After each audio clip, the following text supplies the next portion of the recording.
റോമാലേഖനം 10-ാം അധ്യായം 8-ാമത്തെ തിരുവചനം. റോമാലേഖനം 10-ാം അധ്യായം 8 മുതലുള്ള തിരുവചനം എടുക്കാമോ? റോമാലേഖനം 10-ാം അധ്യായം 8 മുതലുള്ള തിരുവചനങ്ങൾ. റോമാലേഖനം 10:8. എന്നാൽ പിന്നെ എന്താണ് പറയുന്നത്?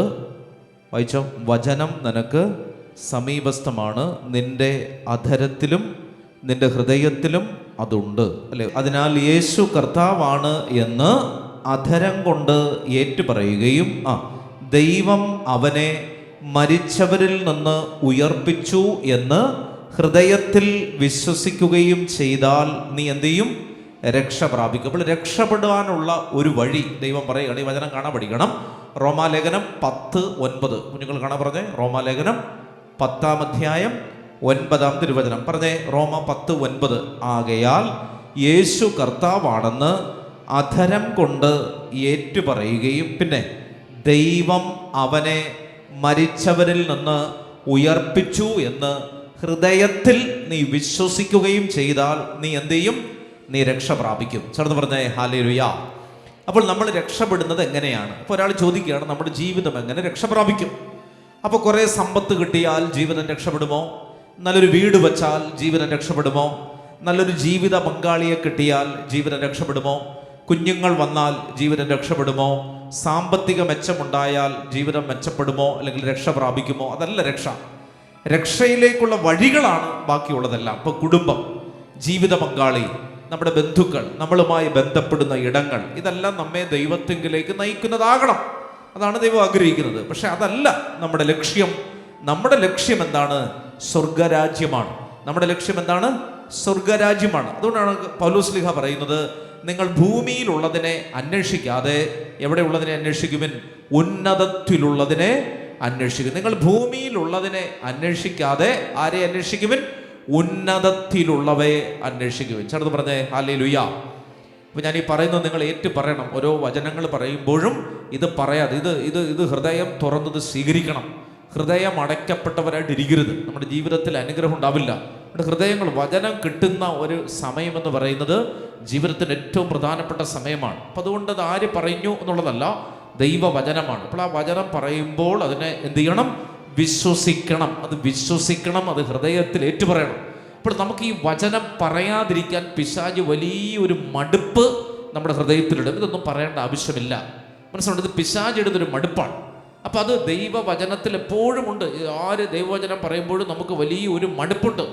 പൗലോസ് ശ്ലീഹ തന്നെ പറയുന്നത് ഒരു മൂടുപടം അവരുടെ മുമ്പിൽ കിടക്കുന്നു എന്നാണ്. ചേർന്ന് പറഞ്ഞേ ഹല്ലേലൂയ. ഒരു മൂടുപടം, കർത്താവ് പറയാണ്, ഒരു മൂടുപടം കിടക്കുകയാണ്. ആ മൂടുപടങ്ങൾ മാറ്റപ്പെടണം. അതെങ്ങനെയാണ് മാറ്റപ്പെടുന്നത്? വചനത്തിലൂടെയാണ്.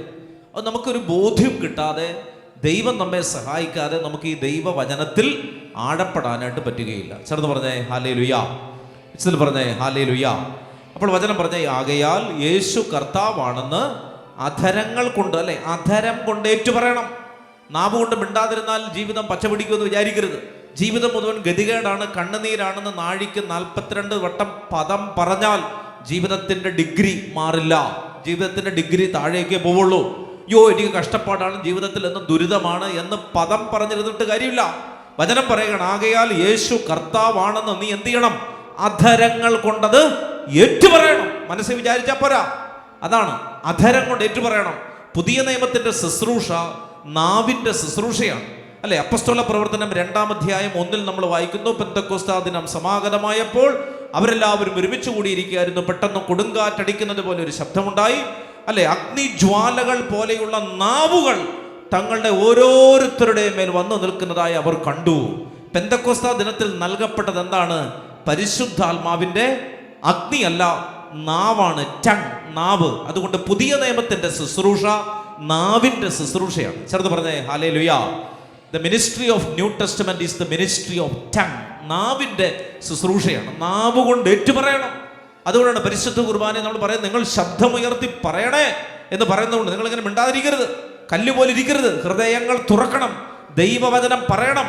ഇത് പറയാതിരുന്നാൽ നിങ്ങൾ അന്നേരം ഓർത്തോണം, വലിയൊരു പിശാച് കയറി ഇരിക്കുന്നത് കൊണ്ടാണ് ഇത് പറയാൻ പറ്റാത്തത്. ചേർന്ന് പറഞ്ഞേ ഹല്ലേലൂയ. അപ്പോൾ ഉറക്കെ പറയണം, ദൈവവചനം പറയണം. യേശു കർത്താവാണെന്ന് നമ്മൾ പോസ്റ്റർ എഴുതി വീട്ടിൽ വെച്ചാൽ പോരാ. വീടിന്റെ പടിഞ്ഞാറെ കട്ടളവാതിൽക്കൽ ക്രിസ്തു ഈ വീടിന്റെ നായകൻ എന്ന് എഴുതി ഒട്ടിച്ചാലും 40 ബൈബിൾ വീട്ടിൽ സൂക്ഷിച്ചാലും 400 പേർക്ക് ബൈബിൾ വാങ്ങിച്ചു കൊടുത്തെന്ന് പറഞ്ഞുകൊണ്ടൊന്നും ജീവിതത്തിൽ രക്ഷയുണ്ടാവില്ല. ജീവിതത്തിൽ ദൈവവചനം നീ വ്യക്തിപരമായി ഏറ്റുപറയണം. ചേർന്ന് പറഞ്ഞേ ഹല്ലേലൂയ. അപ്പോൾ യേശു കർത്താവാണെന്ന് എന്ത് ചെയ്യണം? അധരങ്ങൾ കൊണ്ട് നീ ഏറ്റുപറയണം. മാമോദീസായിൽ ഒരു കുഞ്ഞ്, വളരെ ചെറിയ കുഞ്ഞായതുകൊണ്ടാണ് എന്ത് ചെയ്യുന്നത്? പ്രായമുള്ള ഒരാൾ ഏറ്റുപറയുന്നത്. ആരെങ്കിലും ഒരാൾ ഏറ്റുപറഞ്ഞേ പറ്റൂ. ആ വ്യക്തി ഏറ്റുപറയണം. കുഞ്ഞിനത് പ്രായമുള്ള വ്യക്തി അല്ലാത്തത് കൊണ്ട് ഒരു പ്രായമുള്ള ആൾ ഏറ്റുപറയണം എന്ന് പറഞ്ഞതുപോലെ വിശ്വാസം നമ്മൾ ഏറ്റുപറയണം പ്രിയമുള്ളൂ. അതാണ് ഏറ്റുപറയണം. ഏറ്റുപറയുക എന്നുള്ളത് ഒരു ദൈവിക പ്രവൃത്തിയാണ്. കുമ്പസാരത്തിൽ നമ്മൾ കർത്താവിനോട് നമ്മുടെ പാപങ്ങൾ എന്ത് ചെയ്യുന്നു? ഏറ്റുപറയുന്നു, അല്ലെ? ഏറ്റുപറയണം. ഏറ്റുപറയുമ്പോൾ കർത്താവ് അത് ക്ഷമിക്കപ്പെടും. ചേർന്ന് പറഞ്ഞേ ഹല്ലേലൂയ, അല്ലെ? ആകയാൽ യേശു കർത്താവാണെന്ന് ഈ വചനം കാണാൻ പഠിക്കണം. ആകയാൽ യേശു കർത്താവാണെന്ന് അധരം കൊണ്ട് ഏറ്റുപറയുകയും. ഏറ്റുപറയുക ഇത് വളരെ പ്രധാനപ്പെട്ടതാണ്. കേട്ടോണ്ടിരുന്നാൽ പോരാ. നിങ്ങൾ വചനം കേൾക്കുക മാത്രം ചെയ്യുന്ന ആത്മവഞ്ചകരായി തീരരുത് എന്നാണ് യാക്കോബ് ശ്ലീഹ പറയുന്നത്. ഞങ്ങൾ വചനം കേട്ടല്ലോ, ഞങ്ങൾ ധ്യാനം കൂടിയല്ലോ, ഒരു കാര്യമില്ല. യാക്കോബ് ശ്ലീഹ പറയാണ്, ഞങ്ങൾ വചനം കേൾക്കുക മാത്രം ചെയ്യുന്ന ആത്മവഞ്ചകരാകാതിരിക്കാൻ ഞങ്ങൾ വചനം ഹൃദയത്തിലും ഞങ്ങളുടെ അധരത്തിലൂടെ അത് ഏറ്റുപറയണം. അത് പ്രവൃത്തിയായി മാറണം. മനസ്സിലാവുന്നുണ്ട്? നമ്മൾ കർത്താവിനെ ഏറ്റുപറയുക എന്നുള്ളത് ദൈവരാജ്യത്തിൻ്റെ അഭിഷേകം നമുക്ക് കിട്ടാനുള്ള ഒരു വലിയ പ്രവൃത്തിയാണ്. ചേർന്ന് പറഞ്ഞേ ഹല്ലേലൂയ. അതുകൊണ്ട് ഇത് ഏറ്റുപറയണം. നാവിലൂടെ ഏറ്റുപറയണം. മനസ്സിലാവണം? നാവിലൂടെ ഏറ്റുപറയണം. ഞാനിത് ആവർത്തിച്ച് പറയുന്നത് പലർക്കും ഇപ്പോഴും ഈ ഹൃദയം തുറക്കപ്പെട്ടിട്ടില്ല. മനസ്സിലാവുന്നുണ്ട്? അപ്പോൾ ഒരാൾക്ക് പോലും തുറക്കപ്പെടാതിരിക്കരുത്. എല്ലാവർക്കും ഇത് കിട്ടണം. ഇഷ്ടംപോലെ വിഭവം ഇവിടെ വിളമ്പി വെച്ചിരിക്കുകയാണ്, എന്നിട്ട് നമ്മൾ പട്ടിണി കിടക്കുകയാണ്. ചേർന്ന് പറഞ്ഞേ ഹല്ലേലൂയ. ഇതാണ് സങ്കടം. വലിയ ആഹാരം മേശ ഒരുക്കി വെച്ചിരിക്കുകയാണ്, പക്ഷേ നമ്മളിപ്പോഴും അതിൻ്റെ തീരത്തിരുന്ന് ഡൈനിങ് ടേബിളിനകത്ത് ഇഷ്ടംപോലെ വിഭവം ഒരുക്കി വെച്ചിട്ടുണ്ട്, പക്ഷെ നമ്മളിപ്പോഴും വിശന്നിരിക്കുകയാണ്. അതാണ് നമ്മുടെ കുടുംബങ്ങളുടെ അവസ്ഥ. വലിയ വിഭവം കർത്താവ് ഒരുക്കി വെച്ചിരിക്കുകയാണ്. വചനത്തിൽ പറയുന്നത്, കൊഴുപ്പുറ്റ വിഭവങ്ങൾ ഞാൻ നിനക്ക് വേണ്ടി തയ്യാറാക്കി, പക്ഷേ നീ ആ വഴിക്ക് വന്നത് പോലുമില്ല. ഇതാണ് ദൈവത്തിൻ്റെ ഒരു സങ്കടം. അപ്പോൾ എന്താണ് വചനം പറയുന്നത്? യേശു കർത്താവാണെന്ന് നീ എന്ത് ചെയ്യണം? അധരങ്ങൾ കൊണ്ട് ഏറ്റുപറയണം. ഇതൊന്നും വാ തുറന്ന് പറയണം. അറ്റ്ലീസ്റ്റ് ഒരു ഫോൺ വിളിക്കുന്നതിന് അത്ര ശബ്ദത്തിലെങ്കിലും, ഒരു ഫോണിൻ്റെ വിലയെങ്കിലും നമ്മുടെ കർത്താവിന് നമ്മൾ കൊടുക്കണം. ചേർന്ന് പറഞ്ഞേ ഹല്ലേലൂയ. ഉറക്കെ പറഞ്ഞേ ഹല്ലേലൂയ. മനസ്സിലാവുന്നുണ്ട്? ഒരു സാധാ സംഭാഷണത്തിന് നമ്മൾ കൊടുക്കുന്ന ഒരു വില കാൽവരിയിൽ നമുക്ക് വേണ്ടി തിരുരക്തം ഒഴുക്കിയ കർത്താവിന് കൊടുക്കാൻ പാടില്ല എന്ന് പറഞ്ഞാൽ അതിലും വലിയ ഗതികെട്ട മനുഷ്യർ ഈ ഭൂമിയിലില്ല. ചേർന്ന് പറഞ്ഞേ ഹല്ലേലൂയ. അപ്പം അതുകൊണ്ട് പ്രിയമുള്ളവരെ, വചനം നമ്മൾ എന്ത് ചെയ്യണം? ഏറ്റുപറയണം, അല്ലേ? വചനം പറഞ്ഞേ ആകയാൽ എന്തൊരാകയാൽ? ഉറക്കെ പറ. ആകയാൽ യേശു കർത്താവാണെന്ന് അധരം കൊണ്ട് ഏറ്റുപറയുകയും പിതാവായ ദൈവം അവനെ മരിച്ചവരിൽ നിന്ന് ഉയർപ്പിച്ചു എന്ന് ഹൃദയത്തിൽ വിശ്വസിക്കുകയും ചെയ്താൽ ഞാൻ രക്ഷ പ്രാപിക്കും. അപ്പോൾ നമ്മൾ എപ്പോഴാണ് രക്ഷ പ്രാപിക്കുന്നത്? യേശു കർത്താവാണെന്ന് പറയൂ. യേശു കർത്താവാണെന്ന് അധരങ്ങൾ കൊണ്ട് ഏറ്റുപറയണം, അല്ലേ? ഇതെന്താ പറയാൻ വേണ്ടി? ഇതെല്ലാം കാര്യങ്ങൾ ഏറ്റുപറയാൻ നമുക്ക് ഒരു മടുപ്പുമില്ല, അല്ലേ?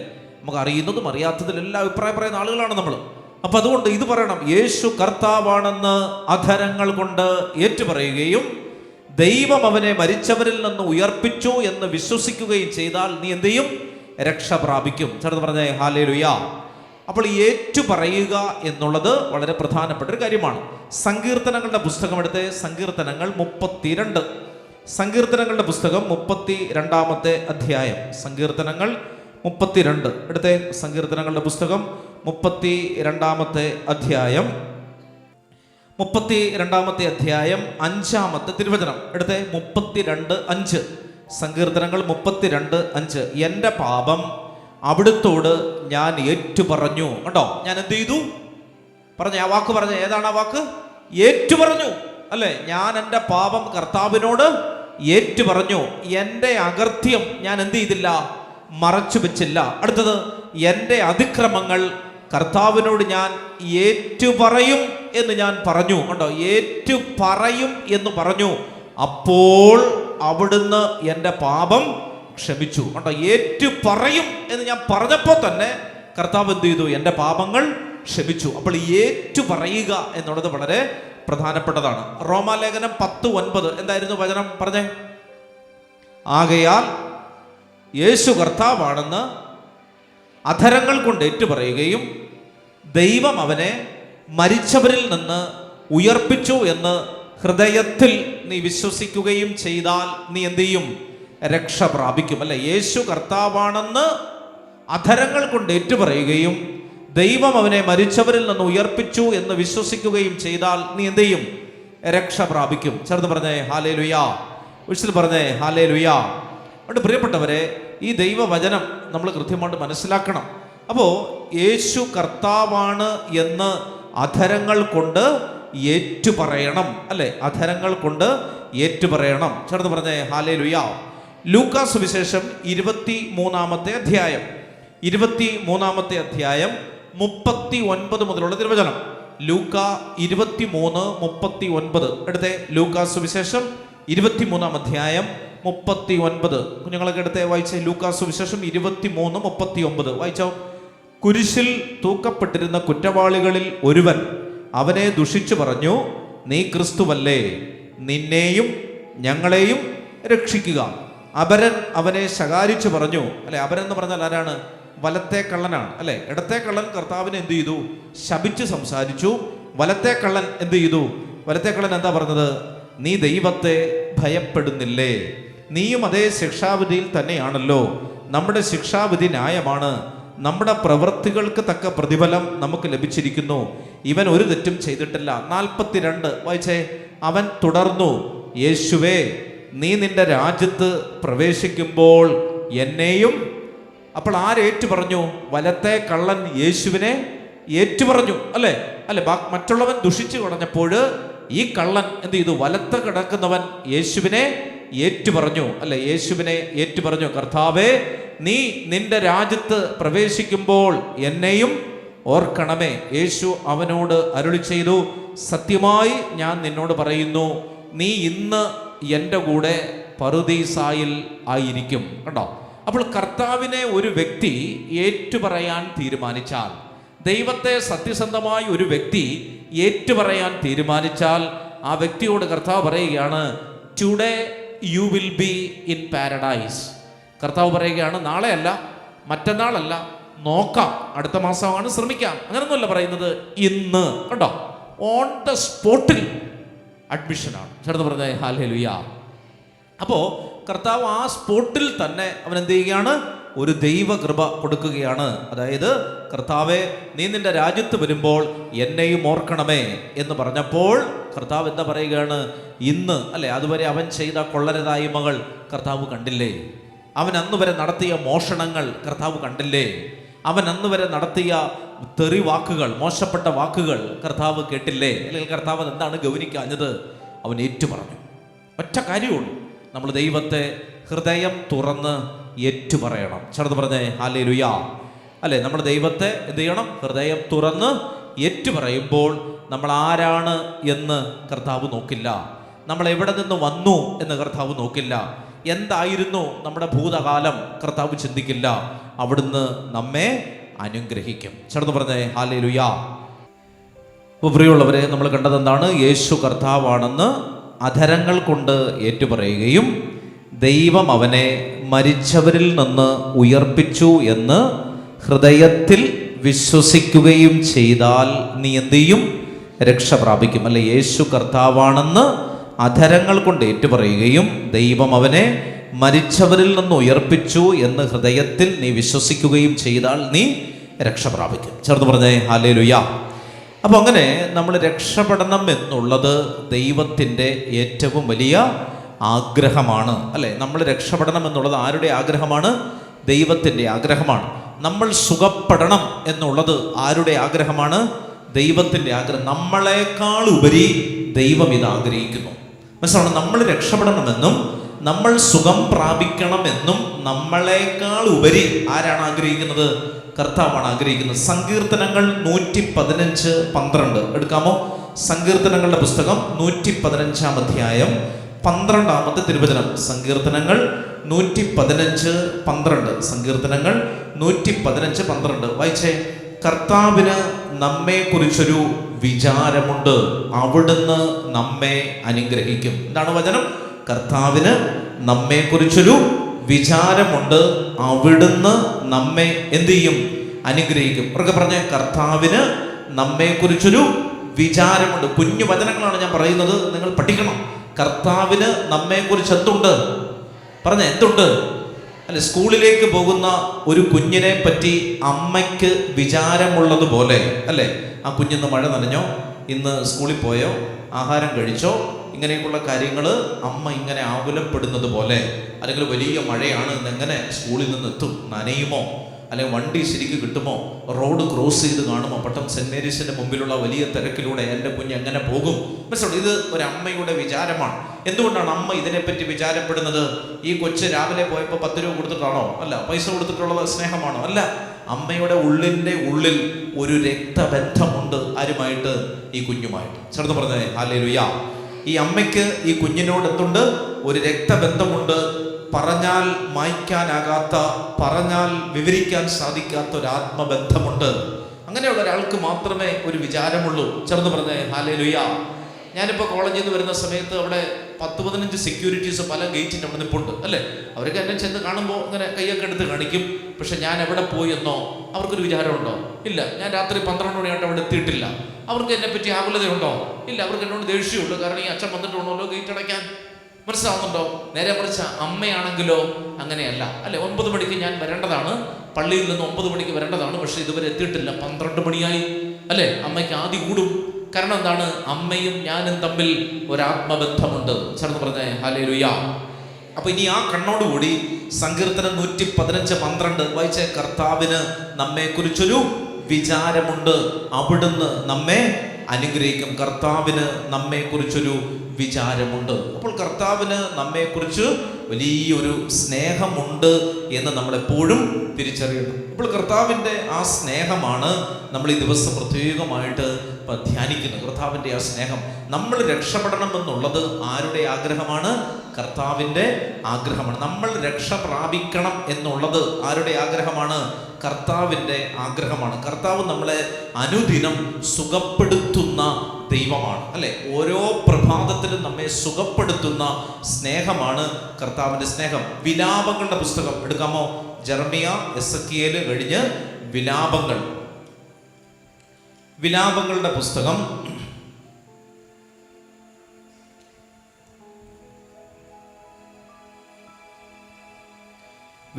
ജെറമിയ കഴിഞ്ഞിട്ട് വിലാപങ്ങളുടെ പുസ്തകം കണ്ടോ.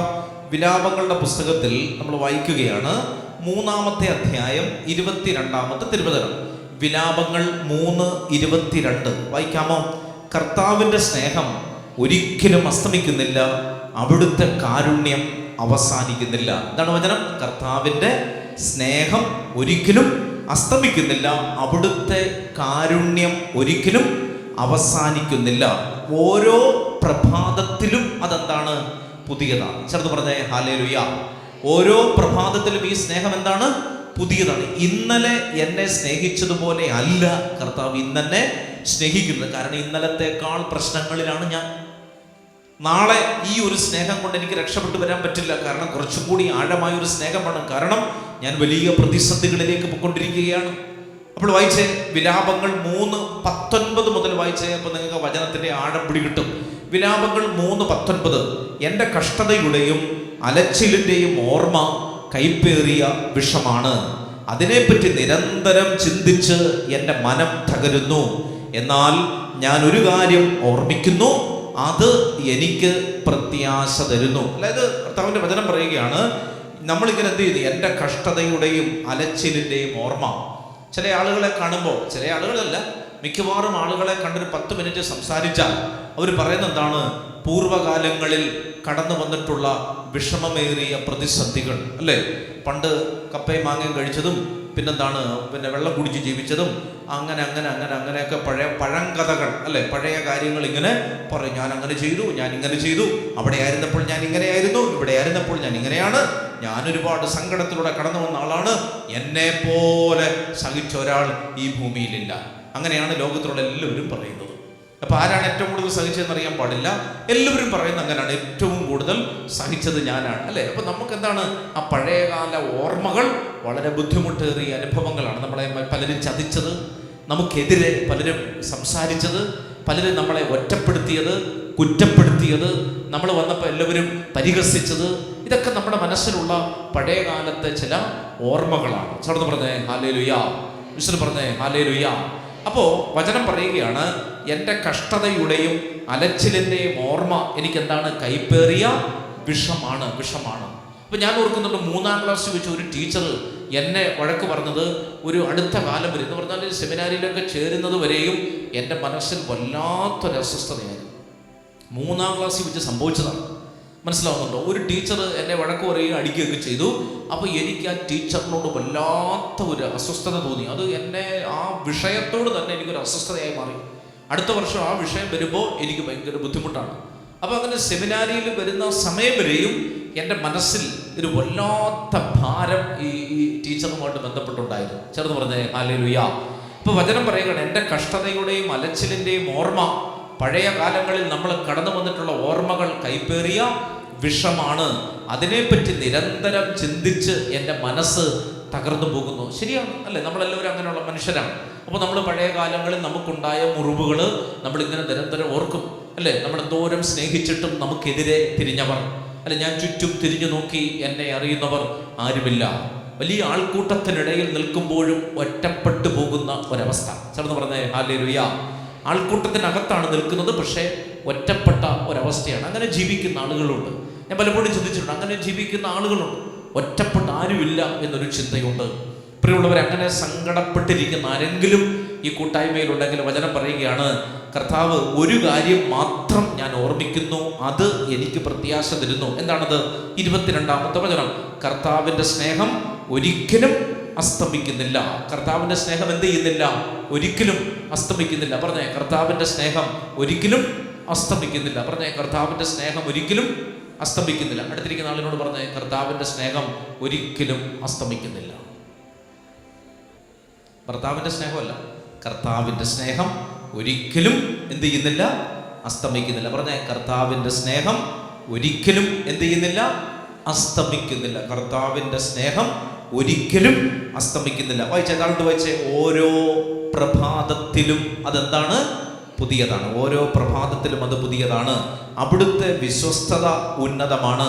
ഇനി 25-ാമത്തെ വചനം വായിച്ചേ. തന്നെ കാത്തിരിക്കുന്നവർക്കും തന്നെ തേടുന്നവർക്കും കർത്താവ് നല്ലവനാണ്, അല്ലെ? തന്നെ കാത്തിരിക്കുന്നവർക്കും, മനോഹരമായ ഒരു വചനമാണ്. തന്നെ കാത്തിരിക്കുന്നവർക്കും തന്നെ തേടുന്നവർക്കും കർത്താവ് എന്താണ്? കർത്താവ് നല്ലവനാണ്. തന്നെ കാത്തിരിക്കുന്നവർ. ഞാൻ ഓർക്കുന്നുണ്ട്, നെടുമങ്ങാട് ഭാഗത്തു നിന്ന് 2 പെൺകുട്ടികൾ സ്ഥിരമായിട്ട് ധ്യാന കേന്ദ്രത്തിൽ വരുമായിരുന്നു. അവർ സ്ഥിരമായിട്ടൊക്കെ വരും.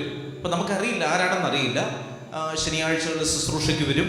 ശുശ്രൂഷയ്ക്ക് ഒത്തിരി പേര് വരുമ്പോൾ നമ്മളവരെ മൈൻഡ് ചെയ്യാറില്ല, നമുക്ക് അങ്ങനെ അറിയില്ലല്ലോ. അപ്പോൾ ഈ ഡിഗ്രി പ്രായത്തിൽ പഠിക്കുന്ന 2 പെൺകുട്ടികളാണ്. എന്നിട്ട് അവർ ഇടയ്ക്കിടയ്ക്കും വരും.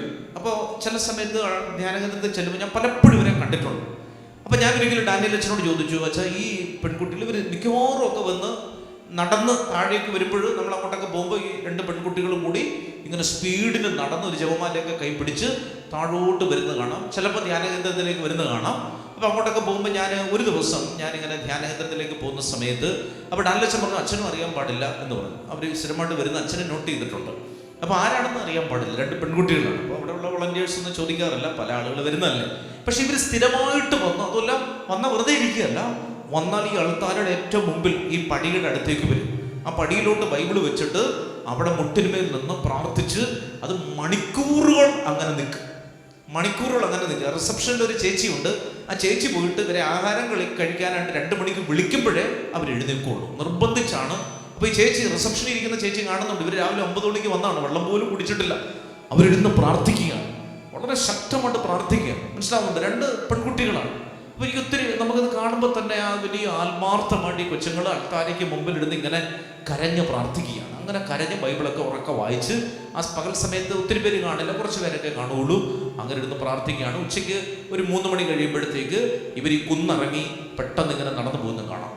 ഒരിക്കലും ഞാൻ ഈ ധ്യാനത്തിന് പോകുന്ന സമയത്ത് ഞാനിങ്ങനെ പോകുമ്പോൾ ഇവർ രണ്ടുപേരുടെ മേളിലോട്ട് ഇങ്ങനെ കയറി വരികയാണ്, ഇങ്ങനെ വേർത്തൊലിച്ച് ഇങ്ങനെ വരികയാണ്. അപ്പം ഞാൻ വണ്ടി നിർത്തിയിട്ട് പറഞ്ഞു കയറാൻ പറഞ്ഞു. മടിച്ച് കയറി അല്ലേ, ഞങ്ങൾ നടന്നു വരാ അച്ഛൻ. ഞാൻ പറഞ്ഞില്ല കയറി. നിങ്ങൾ എന്ത് ചെയ്യുന്നു? അപ്പോൾ രണ്ടുപേരും ഡിഗ്രിയൊക്കെ കഴിഞ്ഞ് ഇങ്ങനെ നിൽക്കുന്നു, ഒരാൾ ഡിഗ്രി പഠിക്കുന്നു. അങ്ങനെ ഒരു അവസ്ഥയിലാണ്. ഞാൻ ചോദിച്ചു വീട്ടിൽ നിങ്ങൾ ആരൊക്കെ ഉണ്ട്, നിങ്ങൾ ഏതാണ് പള്ളി? അവർ പറഞ്ഞു ഞങ്ങൾ ഹിന്ദുക്കളാണ് അച്ഛാ, ഞങ്ങൾ ക്രൈസ്തവരല്ല. ചെറുത് പറഞ്ഞേ ഹല്ലേലൂയ. എനിക്ക് ഭയങ്കര സന്തോഷം തോന്നി. മനസ്സിലാവണം, നമ്മുടെ ആളുകളൊക്കെ എല്ലാം കൂടെ ബൈക്കിലൊക്കെ നൂറെ പോകുന്നുണ്ട്, ഒരു കുരിശു വരയ്ക്ക് പോലും ഇല്ല. ഈ രണ്ട് പെൺകുട്ടികൾ. അപ്പം ഞാൻ ചോദിച്ചു നിങ്ങൾ ഈ ക്ഷീണിച്ച് കാറിനകത്തിരുന്ന് ഇവരിങ്ങനെ അണക്കിയും. മനസ്സിലാവണം, ഞാൻ പറഞ്ഞു നിങ്ങൾ ഒരു ഓട്ടോറിക്ഷ പിടിച്ച് വരണ്ടേ, ഭയങ്കര വെയിലല്ലേ നടന്നു വരാനായിട്ട് എന്ന് പറഞ്ഞു. അവർ ചിരിച്ചു. അപ്പം തിരിച്ച് അന്നത്തെ ദിവസം പോകാൻ നിർത്തും ഇവരവിടെ തന്നെ നിൽക്കുകയാണ്. ധ്യാനത്തിന് മുറ്റം നിൽക്കുമ്പോൾ ഞാൻ താഴേക്ക് വരാൻ പോവാണ്. അപ്പം ഞാൻ വരാൻ പറഞ്ഞു. അങ്ങനെ അവർ ഓടി വന്ന് വണ്ടിക്കകത്ത് കയറി. ഞാൻ ചോദിച്ചു നിങ്ങൾ എവിടെ ഇറങ്ങേണ്ടത്? അപ്പോൾ അവർ പറഞ്ഞു എവിടെ ഇറങ്ങിയാലും മതി അച്ഛൻ. ഞാൻ പറഞ്ഞു നിങ്ങൾക്ക് വണ്ടി കിട്ടുന്ന സ്ഥലത്ത് വിട്ട് ഇറക്കാൻ, ഞാൻ വേണമെങ്കിൽ വട്ടപ്പാറ ഇറക്കാം. അവർ പറഞ്ഞു സാരമില്ല അച്ഛൻ, അച്ഛന് എവിടെയാണോ സൗകര്യം അവിടെ ഇറക്കിയാൽ മതി എന്ന് ചോദിച്ചു. അപ്പോൾ എന്നിട്ട് ഇവരെന്നോട് പറഞ്ഞു അല്ലേ, ഞാൻ ഒരു സ്ഥലത്ത് കൊണ്ട് നിർത്തി. അപ്പോൾ ഞാൻ പറഞ്ഞു അപ്പുറത്തേക്ക് ഇറങ്ങി എന്നാൽ മതി, വണ്ടി കിട്ടും എന്ന് പറഞ്ഞു. അപ്പോൾ ഇവരെന്നോട് പറഞ്ഞു ഞങ്ങൾ വണ്ടിയിലല്ല അച്ഛാ പോകുന്നത്, ഞങ്ങൾ നടന്നാണ് പോകുന്നത്. അത് കേട്ടപ്പോൾ എൻ്റെ മേലിൽ ഇങ്ങനെ ഒരു ഇടുത്തി വെട്ടിയതുപോലെ. ഞാൻ ചോദിച്ചു എന്ത്? അവരെന്നോട് പറയുകയാണ് ഞങ്ങൾ നടന്നാണ് വരുന്നത്, നടന്നാണ് പോകുന്നത്.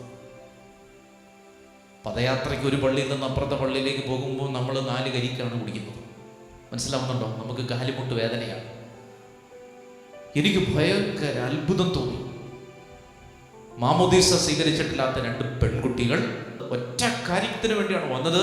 അവർക്കൊറ്റ ആഗ്രഹമുള്ളൂ അല്ലേ, അവർക്കൊറ്റ ആഗ്രഹമുള്ളൂ ഈ ദൈവവചനം കേൾക്കണം. ചേർന്ന് പറഞ്ഞു ഹല്ലേലൂയ. ഒരു ശനിയാഴ്ച മുടക്കില്ല. പള്ളിമുറ്റത്ത് കിടക്കുന്ന നമുക്ക് ഇങ്ങോട്ട് വരാൻ നമുക്ക് പ്രയാസമാണ്. മനസ്സിലാവും. ഇതൊക്കെ നമ്മൾ കണ്ടുപിടിക്കേണ്ട ചില മാതൃകകളാണ്. ദൈവം ഈ കാലഘട്ടത്തിലും ബാലിന് മുമ്പിൽ മുട്ടുമടക്കാത്ത 7000 പേരെ അവശേഷിപ്പിച്ചിട്ടുണ്ടെന്നാണ് ദൈവവചനം പറയുന്നത്. മനസ്സിലാവുന്നുണ്ടോ? അതാണ് അല്ലെ, വിരുന്ന് ഉണ്ടാക്കി വെച്ചിട്ട് അല്ലെ, ക്ഷണിച്ചവർ എന്ത് ചെയ്തില്ല, ക്ഷണിക്കപ്പെട്ടവർ വന്നില്ല. ബൈബിളിലെ കഥ പറയുകയാണ്. എന്ത് ചെയ്തു? യജമാനൻ വിരുന്നൊരുക്കി വെച്ചു, ക്ഷണിക്കപ്പെട്ടവർ എന്ത് ചെയ്തില്ല, വന്നില്ല. ക്ഷണിക്കപ്പെട്ടവർ വന്നില്ല. നല്ല ചൂടേറിയ വിഭവങ്ങൾ ഇങ്ങനെ ഇരിക്കുകയാണ്, ഇത് കളയാൻ പറ്റില്ലല്ലോ. യജമാനൻ പറഞ്ഞു നീ തെരുവിൽ ചെന്ന് കുരുടർ, വികലാംഗർ, കുഷ്ഠരോഗികൾ, അഡ്രസ്സില്ലാത്തവർ, ആളുകൾ കണ്ടാൽ അറക്കുന്നവരെ വിളിച്ചുകൊണ്ട് വരാൻ പറഞ്ഞു. അതുകൊണ്ട് പ്രിയപ്പെട്ടവരെ, എനിക്ക് നിങ്ങളോട് പറയാനുള്ള കാര്യം ഇതാണ്, മക്കൾ സ്വീകരിച്ചില്ലെങ്കിൽ എന്ത് ചെയ്യും? പുറത്തു നിൽക്കുന്നവർ ഈ രാജ്യത്തിനകത്തേക്ക് പ്രവേശിക്കും. ചേർത്ത് പറഞ്ഞേ ഹല്ലേലൂയ. മക്കൾക്ക് വേണ്ടാത്തത് റോഡിൽ കിടക്കുന്നവർക്ക് വിളമ്പിക്കൊടുക്കാൻ കർത്താവിന് മനസ്സുണ്ട്. ഇതെവിടെങ്കിലും കർത്താവ് കൊടുക്കും. നിങ്ങൾ ഓർത്തിരിക്കേണ്ട ഒരു കാര്യം ഇതാണ്. മനസ്സിലാവുന്നുണ്ടോ? ഇത് സംഭവിക്കും, സഭയിൽ സംഭവിക്കും, സമൂഹത്തിൽ സംഭവിക്കും. ആവശ്യമുള്ളവർക്ക് ഇത് കൊടുക്കും കർത്താവ് ആവശ്യമുള്ളവർക്ക് കൊടുക്കും. അതിനകത്ത് കർത്താവ് ജാതിയും മതമൊന്നും നോക്കുന്ന ആളല്ല എന്നുള്ളതാണ് എൻ്റെ ഒരു വിശ്വാസം. ദൈവത്തെ സത്യസന്ധമായി അന്വേഷിക്കുന്നവർക്ക് കർത്താവ് ഇത് കൊടുക്കും. അപ്പൊ ഈ കുട്ടികൾ, ഈ 2 പെൺകുട്ടികൾ എന്ത് ചെയ്യുകയാണ്? ആ ദൂരെ നിന്ന് ഇങ്ങനെ നടന്ന് വരികയാണ്. അപ്പോൾ അതിനോടകം തന്നെ ഡാനിയേൽ അച്ഛൻ ഇവരുടെ കഥകളൊക്കെ അറിഞ്ഞിട്ടുണ്ട്. അച്ഛനോട് അച്ഛനും ഒരു ദിവസം ഇവരെ ഇങ്ങനെ വിളിച്ചിട്ട് നിങ്ങൾ എവിടെ നിന്ന് വരുന്നു എന്നൊക്കെ പറഞ്ഞിട്ട് അവരോട് സംസാരിച്ച് കഴിഞ്ഞപ്പോഴാണ് മനസ്സിലാവുന്നത് ഇവരുടെ വീട്ടിൽ അമ്മ മാത്രമേ ഉള്ളൂ. അമ്മയും 2 പെൺമക്കളുമാണ്. മനസ്സിലാവുന്നത്? വേറെ ആരുമില്ല, വീടില്ല. ഒരു ഓലപ്പുരയിലാണ് വാടകയ്ക്ക് താമസിക്കുന്നത്. 1000 രൂപ വാടക കൊടുക്കുന്നൊരു വീട്ടിൽ അവർ പറയുകയാണ് ഒന്ന് സ്വതന്ത്രമായിട്ട് അടച്ചുറപ്പുള്ളൊരു മുറിയില്ല. എന്തിന്? തുണി മാറാൻ അടച്ചുറപ്പുള്ളൊരു മുറിയില്ല. 2 മുതിർന്ന പെൺകുട്ടികളാണ്, പ്രായപൂർത്തി എത്തിയ 2 പെൺകുട്ടികൾക്ക് അവർക്ക് സ്വസ്ഥമായിട്ട് സ്വകാര്യമായിട്ട് ഇരിക്കാൻ പറ്റുന്നൊരു മുറിയുടെ സാഹചര്യമില്ല. പിന്നെ നമ്മൾ ധ്യാനകേന്ദ്രത്തിൽ നിന്ന് ഡാലച്ചനൊക്കെ പോയി ഞങ്ങളവിടെ വീടിൻ്റെ കാര്യങ്ങളൊക്കെ ചെയ്തു. മനോഹരമായ ഒരു വീടൊക്കെ വെച്ച് കൊടുത്തു. പലരുടെ സഹായത്തോടെ വീടൊക്കെ ചെയ്തു കൊടുത്തു. ഭയങ്കര സന്തോഷം. ഈ അടുത്ത സമയത്ത് അതിലൊരു കുട്ടി ധ്യാനകേന്ദ്രത്തിൽ വന്നു. എന്ന് പറഞ്ഞാൽ ഭയങ്കര ദാരിദ്ര്യമാണ് അവരുടെ വീട്ടിൽ അല്ലെ. വേറെ ആരും ജോലിക്കൊന്നുമില്ല, കൊച്ചുങ്ങൾക്ക് ജോലിയൊന്നുമില്ല. ഭയങ്കര ദാരിദ്ര്യത്തിൻ്റെ അസ്വസ്ഥതകൾ ഇങ്ങനെയൊക്കെ വന്നുകൊണ്ടിരിക്കുകയാണ്. എങ്കിലും അവരെന്ത് ചെയ്യുകയാണ്? ധ്യാനകേന്ദ്രത്തിലേക്ക് കഴിഞ്ഞ ശനിയാഴ്ച ധ്യാനകേന്ദ്രത്തിലുണ്ടായി. ചേർന്ന് പറഞ്ഞേ ഹല്ലേലൂയ. മനസ്സിലാവുണ്ട്? ഇപ്പോൾ ഇന്നലെ ഒരു ധ്യാനം കഴിഞ്ഞതേ ഉള്ളൂ. ഒരു കൊച്ച്, അതിലൊരു കുട്ടി കഴിഞ്ഞ ദിവസം ധ്യാനം കൂടാനുണ്ടായിരുന്നു. എന്ന് പറഞ്ഞാൽ അവർക്ക് ആ ദൈവാരാധനയാണ് അവരുടെ ജീവിതത്തിലെ പ്രധാനപ്പെട്ട വിഷയം. അവരുടെ വീട്ടിൽ കഴിഞ്ഞ കുറച്ച് ദിവസം മുമ്പ് ഞാനും പോയി. നമുക്ക് വണ്ടി ഓടിച്ച് ചെന്നാൽ പോലും വണ്ടി ഇങ്ങനെ വളഞ്ഞും തിരിഞ്ഞുമാണ് പോകുന്നത്. അത്രയും കുന്നും മലയിലാണ് താമസിക്കുന്നത്. ഈ കുന്നിറങ്ങിയാണ് ഈ കൊച്ചുങ്ങൾ 2 പേരും കൂടെ മഴയില്ല വെയിലില്ലാതെ നമ്മുടെ ധ്യാന കേന്ദ്രത്തിൽ വന്ന് ഒറ്റ കാര്യമുള്ളൂ, ദൈവത്തെ ആരാധിക്കുന്നു. അതാണ് വചനം പറയുന്നത്, തന്നെ കാത്തിരിക്കുന്നവർക്കും തന്നെ തേടുന്നവർക്കും കർത്താവ് സമീപസ്ഥനാണ്. ചേർന്ന് പറഞ്ഞേ ഹല്ലേലൂയ. തന്നെ കാത്തിരിക്കുന്നവർക്കും തന്നെ തേടുന്നവർക്കും കർത്താവ് ആരാണ്? നല്ലവനാണ്. പറഞ്ഞേ, തന്നെ കാത്തിരിക്കുന്നവർക്കും തന്നെ തേടുന്നവർക്കും കർത്താവ് നല്ലവനാണ്. ദൈവം എന്നെ അനുഗ്രഹിക്കുന്നില്ല എന്ന് തോന്നുന്ന ആർക്കെന്നറിയാമോ? കർത്താവിനെ കാത്തിരിക്കാത്ത ആളുകൾക്കാണ്. മനസ്സിലാവുന്നുണ്ടോ? അവര് മാഗി നൂഡിൽസ് പോലെയാണ് അവരുടെ വിശ്വാസം. ഇട്ടാൽ പെട്ടെന്നായി വരണം, അങ്ങനെ ഒരു വിശ്വാസമില്ല. മാഗി നൂഡിൽസ് അടുക്കളയിൽ മാത്രമേ ഉള്ളൂ. വിശ്വാസത്തിന്റെ ജീവിതത്തിൽ അങ്ങനെ ഒരു ഇതില്ല, ഇൻസ്റ്റന്റ് ആയിട്ടുള്ളത്. അത് നമ്മൾ ഇങ്ങനെ ആർജിച്ചെടുക്കേണ്ടതാണ്. നമ്മൾ പ്രാർത്ഥിച്ച് പ്രാർത്ഥിച്ച് പ്രാർത്ഥിച്ച് മുട്ടിന്മേൽ നിന്ന് കാത്തിരുന്ന് കർത്താവിന് വേണ്ടി കൊതിയോടെ കാത്തിരുന്ന് തന്നെ തേടുന്നവർക്ക് കർത്താവ് ആരാണ്? നല്ലവനാണ്. ചേർന്ന് പറഞ്ഞേ ഹല്ലേലൂയ. അല്ലെ, അപ്പോ ഞാൻ പറഞ്ഞു വന്നൊരു കാര്യം ഇതാണ്, നമ്മളെക്കാൾ ഉപരിയായി നമ്മൾ നല്ല വഴികളിലൂടെ നടക്കണമെന്നും നമ്മൾ നല്ല വീടുകളിൽ താമസിക്കണമെന്നും ആരുടെ ആഗ്രഹമാണ്? കർത്താവിൻ്റെ ആഗ്രഹമാണ്. കർത്താവ് നമ്മെ നിരന്തരം സുഖപ്പെടുത്തുന്ന ഒരു ദൈവമാണ്. ചേർന്ന് പറഞ്ഞേ ഹല്ലേലൂയ. അല്ലേ, ഇനി വായിച്ചേ ജെറമ്യായുടെ പുസ്തകം 29-ാമത്തെ അധ്യായം.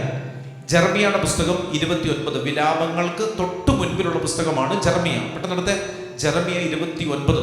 നിങ്ങൾ ബൈബിൾ കൊണ്ടുവന്നാൽ അത്യാവശ്യം പുസ്തകങ്ങളെങ്കിലും മരിക്കുന്നതിന് മുൻപിട്ടൊന്ന് തൊടാൻ പറ്റും. ചേർന്ന് പറഞ്ഞേ ഹല്ലേലൂയ. മരിക്കുന്നതിന് മുമ്പിട്ട് ഈ പുസ്തകങ്ങളിൽ ഒന്ന് തൊടുകയെങ്കിലും ചെയ്യണം, എന്നിട്ടേ മരിക്കാവൂ കേട്ടോ. അല്ലാത്തവരുടനെ ഒന്നും മരിക്കാനും പോകുന്നില്ല. അപ്പോൾ ഈ ബൈബിൾ വായിച്ചു തീർക്കാതെ നിങ്ങൾ മരിക്കില്ല.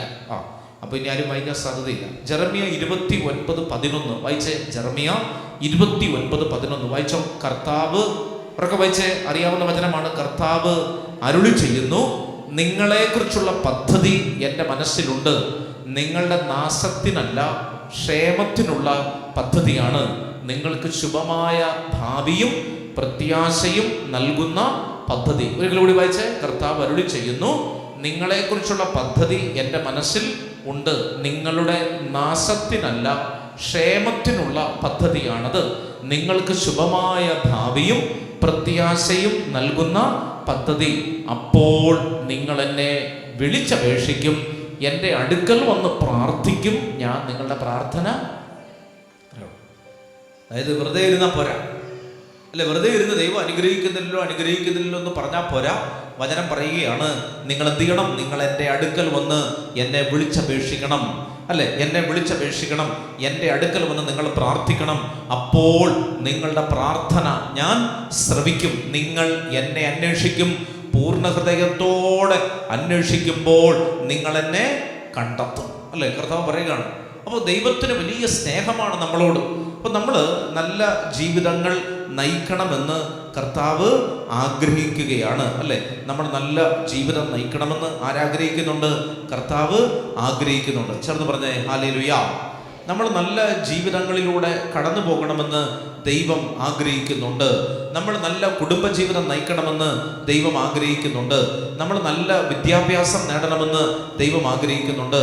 നമ്മൾ നല്ല ജീവിതങ്ങളിലൂടെ കടന്നു പോകണമെന്ന് കർത്താവ് ആഗ്രഹിക്കുന്നുണ്ട്. ചേർന്ന് പറഞ്ഞേ ഹല്ലേലൂയ.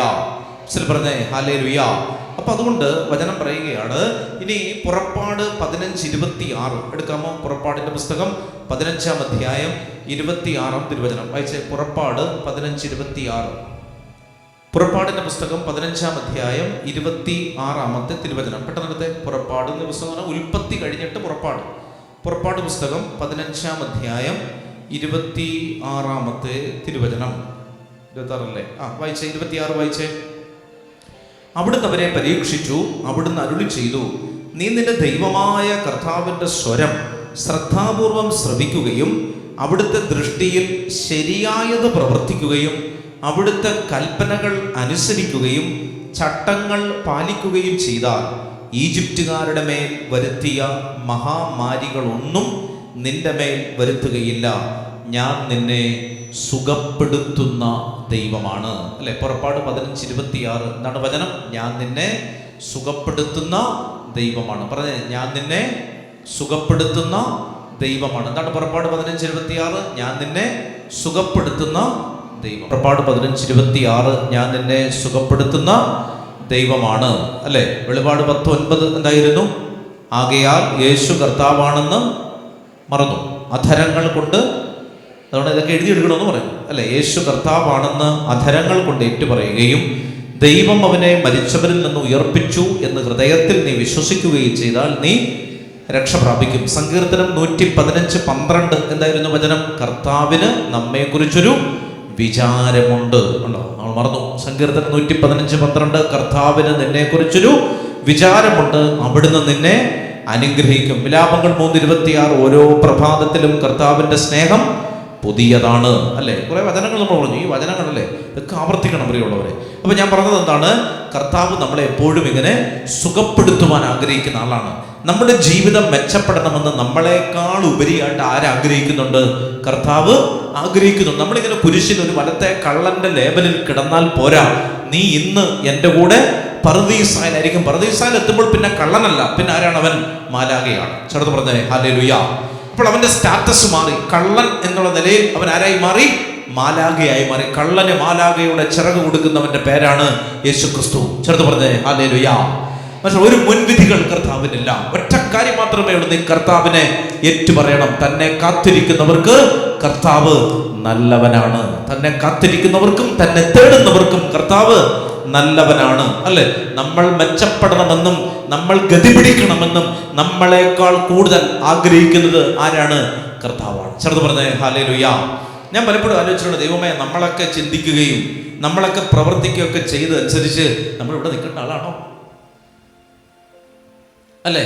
വീടിന് ചുറ്റും നമ്മൾ ക്യാമറ വെച്ചിട്ടുണ്ട് അല്ലേ, കള്ളന്മാർ വരുന്നുണ്ടോയെന്നറിയാൻ അല്ലേ. പക്ഷെ വീടിനകത്ത് നമ്മുടെ ഹൃദയം മാത്രം കാണാൻ പറ്റുന്നൊരു ക്യാമറ വെച്ചിരുന്നു എങ്കിൽ എന്തോ ഒരു മോശമായിരുന്നു. ഇപ്പൊ ഇവിടെ ഒരു LCD സ്ക്രീൻ ഞാൻ കൊണ്ട് വെക്കുകയാണ്. എന്നിട്ട് പറയുകയാണ്, ഇപ്പോൾ പ്രസംഗിക്കാൻ നിൽക്കുന്ന വികാരി അച്ഛൻ്റെ ഹൃദയം നിങ്ങൾക്ക് കാണാൻ പറ്റുമെന്ന് പറഞ്ഞാൽ ഞാൻ ഇവിടെ നിന്ന് 100 വണ്ടി ഓടിച്ചു പോകേണ്ടി വരും. മനസ്സിലാവുന്നുണ്ടോ? നമ്മൾ കാണുമ്പോൾ നല്ല ആളുകളൊക്കെയാണ്, പക്ഷേ നമ്മുടെ ഉള്ളിൽ, അതാണ് കർത്താവ് പറയുന്നത്, ഒരു ശവക്കല്ലറ പോലെയാണ്. മേളിൽ നല്ല മാർബിളൊക്കെയാണ്, പക്ഷെ അകത്തോട്ട് ചെല്ലുന്തോറും നമുക്ക് പേടി വരും. മനസ്സിലാവും? അകത്ത് കിടക്കുന്നത് ജീവനില്ലാത്തൊരു മൃതശരീരമാണ്. ചെറുത് പറഞ്ഞ ഹല്ലേലൂയ.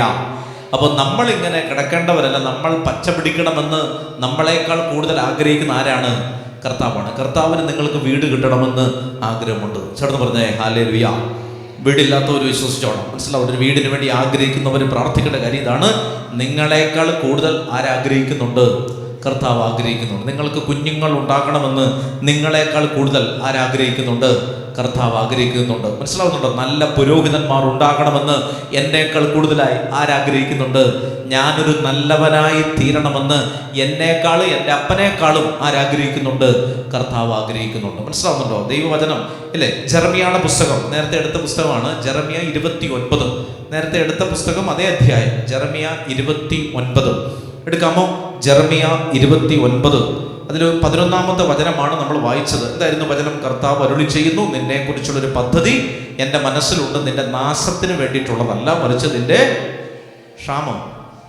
ക്ഷേമത്തിന് വേണ്ടിയിട്ടുള്ളതാണ്. നിന്റെ ക്ഷാമത്തിന് വേണ്ടിയിട്ടുള്ളതല്ല, നിന്റെ ക്ഷേമത്തിന് വേണ്ടിയുള്ള ഒരു പദ്ധതിയാണ്. ഇനി അതിൽ 5ാമത്തെ വചനം വായിച്ച്, ജെറമിയ 29:5 വായിക്കാമോ? വീട് പണിത് പറഞ്ഞോ. ഇത് ബൈബിൾ കൊണ്ടുവരാതിരിക്കുന്നതാണ് ഈ പ്രശ്നം. ബൈബിൾ കൊണ്ടുവന്നാൽ എനിക്ക് വളരെ എളുപ്പമാണ് കാര്യങ്ങൾ അല്ലേ. വായിച്ചേ, ജെറമിയ 29:5 വീട് പണിത് അതിൽ അല്ലെ. കർത്താവ് എന്താ പറയുന്നത്? വീട് പണിത് അതിൽ എന്ത് ചെയ്യുവൻ? വസിക്കുവൻ. വാടകയ്ക്ക് കിടക്കണമെന്നല്ല ദൈവം ആഗ്രഹിക്കുന്നത് അല്ലെ. ഇപ്പൊ നിങ്ങളിത് വിശ്വസിക്കണം. വീടില്ലാത്തവര് ഈ വചനം വെച്ച് പ്രാർത്ഥിക്കണം. വീടിന് വേണ്ടി ആഗ്രഹിക്കുന്നവർ ഇത് വെച്ച് പ്രാർത്ഥിക്കണം. ജെറമിയ 29:5 പറഞ്ഞ്, വീട് പണിത് അതിൽ അല്ലെ. വീട്ടിൽ താമസിക്കും, റോഡിലല്ല. നമ്മൾ ടെന്റ് കെട്ടി കിടക്കണമെന്ന് കർത്താവ് ആഗ്രഹിക്കുന്നില്ല. മനസ്സിലാവുന്നുണ്ടോ? നമ്മൾ ഗതി പിടിക്കാതെ ഒരു ഒറ്റമുറി വീട്ടിൽ കിടക്കണമെന്ന് ദൈവം ആഗ്രഹിക്കുന്നില്ല. നമ്മൾ നല്ല 3-4-5 മുറികളൊക്കെ ഉള്ള നല്ല ക്ലാസ് വീട്ടിൽ കിടക്കണമെന്നാണ് ദൈവം ആഗ്രഹിക്കുന്നത്. അതാണ് കർത്താവ് പറയുന്നത്. അമർത്തി കുലുക്കി നിറച്ചളന്ന് ഇട്ട് തരാൻ മനസ്സുള്ളവനാണ് ആര്? കർത്താവ്. ചേർത്ത് പറഞ്ഞേ ഹല്ലേലൂയ. അല്ല, നമ്മൾ ഒരു ജോഡി തുണി കൊണ്ട് നടക്കണമെന്നൊന്നും ദൈവം ആഗ്രഹിക്കുന്നില്ല. ദൈവം ആഗ്രഹിക്കുന്നത് നമ്മൾ നല്ലതുപോലെ ജീവിക്കണമെന്നാണ്. ആരാഗ്രഹിക്കുന്നത്? പറഞ്ഞേ, ആരാഗ്രഹിക്കുന്നത്? കർത്താവ് ആഗ്രഹിക്കുന്നു. മനസ്സിലാവുന്നുണ്ടോ? അതാണ് ദൈവത്തിന്റെ ആഗ്രഹം. അല്ലാതെ നമ്മളിങ്ങനെ രാവിലെ എന്താണ് എന്നും ഈ മത്തിയും ചാളയും കഴിച്ച് ജീവിക്കണമെന്നല്ല. ഇടയ്ക്കിടയ്ക്ക് നെമ്മീനൊക്കെ കഴിക്കണമെന്നും ആരാഗ്രഹിക്കുന്നുണ്ട്? കർത്താവ് ആഗ്രഹിക്കുന്നുണ്ട്. മനസ്സിലാവുന്നുണ്ടോ? നമ്മുടെ ജീവിതത്തിന്റെ സ്റ്റാൻഡേർഡ് ഉയരണമെന്ന് നമ്മളെക്കാൾ കൂടുതൽ ആരാഗ്രഹിക്കുന്നുണ്ട്? കർത്താവ് ആഗ്രഹിക്കുന്നുണ്ട്. ചേർന്ന് പറഞ്ഞേ ഹല്ലേലൂയ. അപ്പം എൻ്റെ കൂടെ ഒരു 10 പേരുണ്ടെന്ന് വിചാരിക്കുക, എൻ്റെ കൂടെ ഒരു 10 പേരുണ്ട്, അല്ല ഞാൻ നല്ല രീതിയിൽ ജീവിക്കുന്നതാണ്. അപ്പോൾ സ്വാഭാവികമായിട്ടും എൻ്റെ ഉള്ളിലൊരു ആഗ്രഹം എന്താണ്? എൻ്റെ കൂടെ നല്ല മനുഷ്യരാണെങ്കിൽ നമ്മുടെ കൂടെ നിൽക്കുന്നവരെല്ലാവരും നല്ല ഗതികളിൽ അല്ലെ, നല്ല നിലകളിൽ എത്തണമെന്ന് ആരാഗ്രഹിക്കും അല്ലെ? അപ്പൊ ദൈവ മക്കള് നല്ല നിലയിൽ എത്തണമെന്ന് ആരാഗ്രഹിക്കുന്നുണ്ട്? നമ്മുടെ പിതാവായ ദൈവം ആഗ്രഹിക്കുന്നുണ്ട്. മക്കൾക്ക് നല്ല ദാനങ്ങൾ കൊടുക്കാൻ നിങ്ങൾക്കറിയാമെങ്കിൽ സ്വർഗത്തിലെ ദൈവം തൻ്റെ മക്കൾക്ക് എത്രയോ അധികമായി പരിശുദ്ധാത്മാവിനെ നൽകുകയില്ല. ഇതാണ് ദൈവവചനം. ഇനി വായിച്ചേ ജെറമിയ 29:5 കണ്ടോ? വീട് പണിത് അതിൽ വസിക്കുവിൻ, തോട്ടങ്ങൾ നട്ടുപിടിപ്പിച്ച് ഫലങ്ങൾ അനുഭവിക്കുവിൻ. അല്ലെ, നമ്മുടെ തേങ്ങ കുരങ്ങ് കൊണ്ടുപോകണമെന്ന് ദൈവം ആഗ്രഹിക്കുന്നില്ല. നമ്മളൊരു മരം നട്ടാൽ അത് പേടായി പോകണമെന്ന് ആരാഗ്രഹിക്കുന്നില്ല? കർത്താവ് ആഗ്രഹിക്കുന്നത് നമ്മൾ നല്ല സമ്പത്തുള്ളവരായി ജീവിക്കണം എന്നാണ് ദൈവത്തിന്റെ ആഗ്രഹം. തെറ്റിദ്ധരിക്കരുത്. സമ്പത്ത് ദൈവത്തിന്റെ ദാനമാണ്. ചേർന്ന് പറഞ്ഞേ ഹല്ലേലൂയ. സമ്പത്ത് എന്താണ്? ദൈവത്തിന്റെ ദാനമാണ്. ഒരാളൊരു നല്ല വീട് വെച്ചപ്പോൾ അയ്യോ കണ്ടോടി എന്ന് പറഞ്ഞുകൊണ്ടിരിക്കേണ്ട ആവശ്യമില്ല. അത് ദൈവത്തിന്റെ ഒരു അനുഗ്രഹമാണ്. അതിനകത്ത് നമ്മൾ നമ്മൾ നന്ദിയുള്ളവരായിരിക്കണം. അത് വേറെ വിഷയം, അതിലേക്ക് നമ്മൾ വരും. അപ്പൊ വചനം പറയുകയാണ്, നിങ്ങൾ വീട് പണിത് അതിൽ വസിക്കുവിൻ. അപ്പൊ നല്ല വീടുകൾ ഉണ്ടാകണം എന്നുള്ളത് ആർക്ക് ആഗ്രഹമുണ്ട്? കർത്താവിന് ആഗ്രഹമുണ്ട്. നമ്മൾ അതിനു വേണ്ടി ഒന്ന് പ്രാർത്ഥിച്ചാൽ മതി. അപ്പൊ അതിനുള്ള വഴികൾ കർത്താവ് തുറന്നു തരും. ഉറപ്പാണ് ആ കാര്യം. ഓക്കെ, അടുത്തത് വായിച്ചേ. നിങ്ങൾ തോട്ടങ്ങൾ നട്ടുപിടിപ്പിച്ച് അതിൻ്റെ ഫലങ്ങൾ അനുഭവിക്കുവിൻ. അടുത്തത്, വിവാഹം കഴിച്ച് സന്താനങ്ങൾക്ക് നിങ്ങൾ ജന്മം കൊടുക്കുവിൻ. മനസ്സിലാവുന്നുണ്ടോ? നിങ്ങൾ നല്ല കുടുംബങ്ങളിൽ നിൽക്കണം എന്ന് ദൈവം ആഗ്രഹിക്കുന്നുണ്ട്. നിങ്ങൾ നല്ലവരായി ജീവിക്കണം എന്ന് അല്ലെ, നിങ്ങളെ പറ്റിയുള്ള ഉദ്ദേശങ്ങൾ നല്ലതായി മാറണമെന്ന് ദൈവം ആഗ്രഹിക്കുന്നുണ്ട്. 45-ാമത്തെ വയസ്സിലല്ല കർത്താവ് ആഗ്രഹിക്കുന്നത്, കല്യാണം കഴിക്കേണ്ട പ്രായത്തിൽ അത് കഴിക്കണമെന്ന് ദൈവം ആഗ്രഹിക്കുന്നുണ്ട്. ചേർത്ത് പറഞ്ഞേ ഹല്ലേലൂയാ. ദൈവത്തിന് ആഗ്രഹമുണ്ട്. ദൈവത്തിന് ആഗ്രഹമില്ലായ്മയൊന്നുമില്ല. നമ്മൾ വിചാരിക്കുകയാണ് ദൈവത്തിനൊരു ആഗ്രഹമില്ല, കർത്താവിന് എന്നെ പറ്റി ഒരു ചിന്തയില്ല. തെറ്റ്. സങ്കീർത്തനം 115:12 കർത്താവിന് നിന്നെക്കുറിച്ചൊരു വിചാരമുണ്ട്. കണ്ടാ, നീ ഇങ്ങനെ നടന്നു പോകുന്ന കാണുമ്പോൾ കർത്താവിന് സത്യത്തിൽ നിന്നെ പറ്റിയൊരു സങ്കടമുണ്ട്. പക്ഷെ നമ്മളിപ്പോഴും ആ ഹൃദയം കൊടുത്തിട്ടില്ല. നമ്മളിപ്പോഴും നമ്മുടെ കഴിവിൽ വിശ്വസിച്ചുകൊണ്ടിരിക്കുകയാണ്. നമ്മളിപ്പോഴും പഞ്ചായത്തിൽ നിന്ന് കിട്ടുന്ന 4 ലക്ഷത്തിന് വേണ്ടി കത്തിരിക്കുകയാണ്. നമ്മുടെ വിശ്വാസം അതിനകത്താണ്. ഭരണം മാറുമോ നമുക്ക് ഈ വീട് കിട്ടും, ഇതാണ് നമ്മുടെ വിശ്വാസം. അങ്ങനല്ല. നിങ്ങൾ ഈ ദൈവവചനം വായിക്കൂ പ്രിയമുള്ളവരെ. ചേർത്ത് പറഞ്ഞേ ഹല്ലേലൂയ. ഇന്നലെ ധ്യാന കേന്ദ്രത്തിൽ നമ്മുടെ ഒരു സഹോദരൻ്റെ വീട് കൂദാശ, നല്ല വീട്, നല്ലൊരു വീട്, മനസ്സിലാവും, നല്ലൊരു വീട്. പിതാവ് നല്ല കൂദാശ ചെയ്ത് കഴിഞ്ഞിട്ട് ഇവൻ്റെ കാര്യം എനിക്കറിയാം. അവിടെ ധ്യാന കേന്ദ്രത്തിലെ കാര്യത്തിന് വേണ്ടി രാപകലില്ലാതെ ഓടി നടക്കുന്ന ഒരു ചെറുപ്പക്കാരനാണ്. അപ്പോൾ അവന് ഒരു വീട് കിട്ടി. അവന് പിതാവ് ഇന്നലെ വന്ന് പാവത്തിരുമേനിയാണ് വീട് കൂദാശ ചെയ്തത്. മനസ്സിലാവുന്നുണ്ടോ? അങ്ങനെ അല്ലേ? അവന് ദൂരദേശത്ത് നിന്നവനാണ്, ധ്യാനകേന്ദ്രം ശുശ്രൂഷ ചെയ്യുകയാണ്. അപ്പോൾ അവന് തൊട്ടടുത്ത്, ധ്യാനകേന്ദ്രത്തിൻ്റെ തൊട്ടടുത്ത് ഒന്ന് നടന്നു വരാൻ പറ്റുന്ന ദൂരത്തിൽ വസ്തു വാങ്ങിച്ച് വീടൊക്കെ വെച്ച്, നല്ല, അത് ചെറിയ വീടല്ല, നല്ല ഒന്നാം തരം ഒരു വീട്. മനസ്സിലാവും? നല്ല ഒന്നാം തരം ഒരു വീട്. ഒരു 10-20 പേര് വന്നാലും അത്യാവശ്യമൊക്കെ രാത്രി കിടന്നുറങ്ങാൻ പറ്റുന്ന മനോഹരമായ ഒരു വീട്. ഒരു പണിക്കുറവില്ല. ഇനി അതിനകത്തൊരു ആണി പോലും അടിക്കാനില്ല. എല്ലാം ഫിനിഷ്. ചേർന്ന് പറഞ്ഞേ ഹല്ലേലൂയ. അല്ലേ? എനിക്ക് പിതാവിൻ്റെ കൂടെ നീ കുദാശ കണ്ടു കഴിഞ്ഞ് എനിക്ക് ഭയങ്കര സന്തോഷം തോന്നിയിട്ട് ഞാൻ രാത്രി വീണ്ടും ആ വീട്ടിൽ ചെന്നു ഭക്ഷണം കഴിക്കാനായിട്ട്. അവിടെ ചെന്ന് കഴിഞ്ഞപ്പോൾ രാത്രി കുറേ നേരം ഇരുന്ന് ഇവനോട് ഇങ്ങനെ സംസാരിക്കുമ്പോൾ എനിക്ക് ഇവൻ്റെ കാര്യങ്ങളൊക്കെ അറിയാം. ഇവൻ എന്നോട് പറയണം, അച്ഛാ ഈ വീട് ആരംഭിച്ചത് 750 രൂപയിൽ നിന്നാണ്. ചേർന്ന് പറഞ്ഞേ ഹല്ലേലൂയ. 750 രൂപ അവൻ്റെ കയ്യിലുണ്ടായിരുന്നു. അപ്പൊ പിന്നീട് കർത്താവ് ഇടപെട്ട് അതൊക്കെ നടത്തുമായിരുന്നു എന്നുള്ളതാണ്. അവൻ പറയാണ് 750 രൂപയ്ക്ക് തുടങ്ങിയതാണ്. വിശ്വസിക്കും, 750 രൂപയ്ക്ക് തുടങ്ങിയതാണ്. മനസ്സിലുണ്ടോ? ഇവനെന്ത് ചെയ്തു? ഇവന്റെ ഭാര്യ, ഇവനൊരു കുഞ്ഞ്, അവർ വൈകുന്നേരങ്ങളിൽ ഈ ധ്യാന കേന്ദ്രത്തിൽ വന്ന് ആരാധനയ്ക്ക് മുമ്പിൽ നിന്ന് കരഞ്ഞ് നിലവിളിച്ച് വീട് പോലും ഉപേക്ഷിച്ച് അവൻ ദൈവരാജ്യത്തിന്റെ ശുശ്രൂഷകൾ, ഈ ധ്യാന കേന്ദ്രത്തിന്റെ ശുശ്രൂഷകളിൽ ഫുൾ ടൈം, രാത്രി 1 മണിക്ക് വിളിച്ചാലും, മനസ്സിലാവുന്നുണ്ടോ, അവൻ അങ്ങ് ഫോൺ എടുത്തിട്ട് വെച്ചാൽ എന്താ വേണ്ട കണ്ടോ, അതേ ശുശ്രൂഷയാണ്. അപ്പൊ ആ ഒരു ദൈവരാജ്യത്തിന് ഇതാണ് പറയുന്നത്, നമ്മൾ കൊടുക്കുന്ന ഒരു വില ദൈവത്തിനാണ് 1ാം സ്ഥാനം കൊടുക്കുന്നതെങ്കിൽ നിന്റെ 750 രൂപയെ 7 കോടി ആക്കാൻ ദൈവത്തിന് നിമിഷങ്ങൾ. ചേർന്ന് പറഞ്ഞേ ഹല്ലേലൂയ. അതാണ് വചനം പറയുന്നത്, സമ്പന്നനെ ദരിദ്രനാക്കാനും ദരിദ്രനെ സമ്പന്നനാക്കാനും കർത്താവിന് 1 നിമിഷം മതി. ചേർന്ന് പറഞ്ഞേ ഹല്ലേലൂയ. മനസ്സിലാവും? നിന്റെ ജീവിതം മാറാൻ, നിന്റെ തലവര മാറാൻ 1 നിമിഷം മതി. 1 നിമിഷം മതി. കർത്താവിന് ഇത് മാറ്റിയെടുക്കാൻ 1 നിമിഷം മതി. കർത്താവിന് അധികം സമയം വേണ്ട. അപ്പൊ അതുകൊണ്ട് നമ്മൾ വിശ്വസിക്കേണ്ടത് നമ്മുടെ ബാങ്കിലെ ലോണിലല്ല, വളർന്നു വരുന്ന നമ്മുടെ മക്കൾ പഠിച്ച് അവർ അമേരിക്കയിൽ പോയി അവിടുന്ന് ഡോളർ ഇങ്ങോട്ട് അയച്ച് നമ്മളത് രൂപയാക്കി മാറ്റി നമ്മളത് കോൺട്രാക്ടറിന് കൊടുത്തു. Never, nothing. അതൊന്നുമല്ല. ഇതൊക്കെ മനുഷ്യരിട്ടിരിക്കുന്ന വരയും കുറിയുമാണ്. ഇതൊന്നുമല്ല. മനുഷ്യരിട്ടിരിക്കുന്ന വരയ്ക്കകത്ത് നിൽക്കാൻ, ഒരു കയറിനകത്ത് നിൽക്കുന്ന ഒരു കുരങ്ങനല്ല ദൈവം. ചാടി കളിക്കട എന്ന് പറയുമ്പോൾ അങ്ങനെ ഒരു ആളല്ല ദൈവം. ദൈവത്തിൻ്റെ അതിർത്തികൾ വളരെ വലുതാണ്. ദൈവത്തിൻ്റെ വലിപ്പം വളരെ വലുതാണ്. കടലിലെ ജലത്തെ കൈക്കുമ്പിളിൽ അളന്നെടുക്കുന്നവന്റെ പേരാണ് ദൈവമായ കർത്താവ്. ചേർന്ന് പറഞ്ഞേ ഹല്ലേലൂയ. മനസ്സിലുണ്ട്? കടലിലെ ജലത്തെ കൈക്കുമ്പിളിൽ അളന്നെടുത്ത് ഇത്ര കുമ്പിൾ വെള്ളമുണ്ടെന്ന് പറയാൻ കഴിവുള്ളവനാണ് ദൈവം. അതുകൊണ്ട് അതിൽ വിശ്വസിക്കൂ, അതിൽ വിശ്വസിക്കൂ. അവൻ പറയുകയാണ് 750 രൂപയ്ക്ക് ആരംഭിച്ചാണ്. ആദ്യത്തെ പണിക്കാരൻ വന്ന് കുറ്റി അടിച്ചപ്പോൾ അവന് കൊടുത്തു 750 രൂപ. അതോടുകൂടി അവന്റെ കയ്യിലുള്ള സമ്പാദ്യം തീർന്നു. എന്നിട്ട് ഞാൻ അവനോട് ചോദിച്ചു, എനിക്കറിയാം ഈ വീടിന് എത്ര രൂപ കടമുണ്ടടാ? അവൻ പറയണച്ചാ, ഇന്നത്തെ പന്തലുകാർക്കും ഇന്നത്തെ ഭക്ഷണം കൊണ്ടുവന്ന ആളുകൾക്കും കൂടി പൈസ കൊടുത്തു കഴിയുമ്പോൾ ഇതിന്റെ മുഴുവൻ ഇടപാടുകളും കഴിഞ്ഞു. മനസ്സിലാവുന്നുണ്ടോ? ആദ്യത്തെ രാത്രിയിൽ തന്നെ കടമില്ലാതെയാണ് അവൻ കടന്നുറങ്ങുന്നത്. എന്ന് പറഞ്ഞാൽ നമ്മൾ മനസ്സിലാക്കേണ്ടത് ഇത് ദൈവത്തിന്റെ പദ്ധതിയാണ്. ഇവൻ എത്ര കടന്ന് ഓടിയാലും, മനസ്സിലാവുന്നുണ്ടോ അല്ലേ? അവൻ ചിന്തിക്കുന്നത് എങ്ങനെയാണ്? ഞാനൊരു ലോൺ എടുത്ത്, ഞാൻ അവിടെ പോയി, ഞാൻ ഇവിടെ പോയി, ഞാൻ അത് ചെയ്തു, ഇത് ചെയ്തു, ഞാനൊരു വീട് വെച്ചു. നോ, അങ്ങനല്ല. കണ്ടോ? ദൈവത്തിന്റെ പദ്ധതി വേറൊരു ലെവലിലായിരുന്നു. നമ്മൾ അതിലാണ് വിശ്വസിക്കേണ്ടത്. ചെറുത് പറഞ്ഞേ ഹല്ലേലൂയ, പറഞ്ഞേ ഹല്ലേലൂയ. ദൈവത്തിൽ ആശ്രയിച്ചുകൊണ്ട് നമ്മൾ മുന്നോട്ട് പോകുമ്പോൾ തിരിഞ്ഞു നോക്കേണ്ട ആവശ്യമില്ല. അപ്പൊ അതുകൊണ്ട് വചനം പറയുന്നത്, വീട് പണിത് അതിൽ വസിക്കുവിൻ, തോട്ടങ്ങൾ നട്ടുപിടിപ്പിച്ച് അതിലെ ഫലങ്ങൾ അനുഭവിക്കുവിൻ, നിങ്ങൾക്ക് സന്താനങ്ങൾ ഉണ്ടാകട്ടെ. അല്ലെ? കർത്താവ് പറയണം, നിങ്ങൾക്ക് സന്താനങ്ങൾ ഉണ്ടാകട്ടെ, നിങ്ങൾ വലിയവരായി തീരട്ടെ. ചെറുത് പറഞ്ഞേ ഹല്ലേലൂയ, പറഞ്ഞേ ഹല്ലേലൂയ. അല്ലേ? അപ്പൊ അതുകൊണ്ട് വചനം പറയുകയാണ്, കർത്താവ് നിന്നെ സഹായിക്കുന്ന ദൈവമാണ്. അല്ലെ? കർത്താവ് നിന്നെ ആരാണ്? കർത്താവ് നിന്നെ സഹായിക്കുന്ന ദൈവമാണ്. കർത്താവ് നിന്നെ സഹായിക്കുന്ന ദൈവമാണ്. നിന്നെ നിയമാവർത്തന പുസ്തകം 33-ാമത്തെ അധ്യായം 26-ാമത്തെ തിരുവചനം.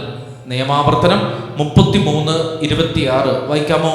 യശ്രൂൺ, നിന്റെ ദൈവത്തെ പോലെ ആരുമില്ല, നിന്നെ സഹായിക്കുവാൻ അവിടുന്ന് വിഹായുസിലൂടെ മഹത്വപൂർണനായി മേഘത്തിന്മേൽ സഞ്ചരിക്കുന്നു. എന്താണ് വചനം? യശ്രൂൺ, നിന്റെ ദൈവത്തെ പോലെ ആരുമില്ല.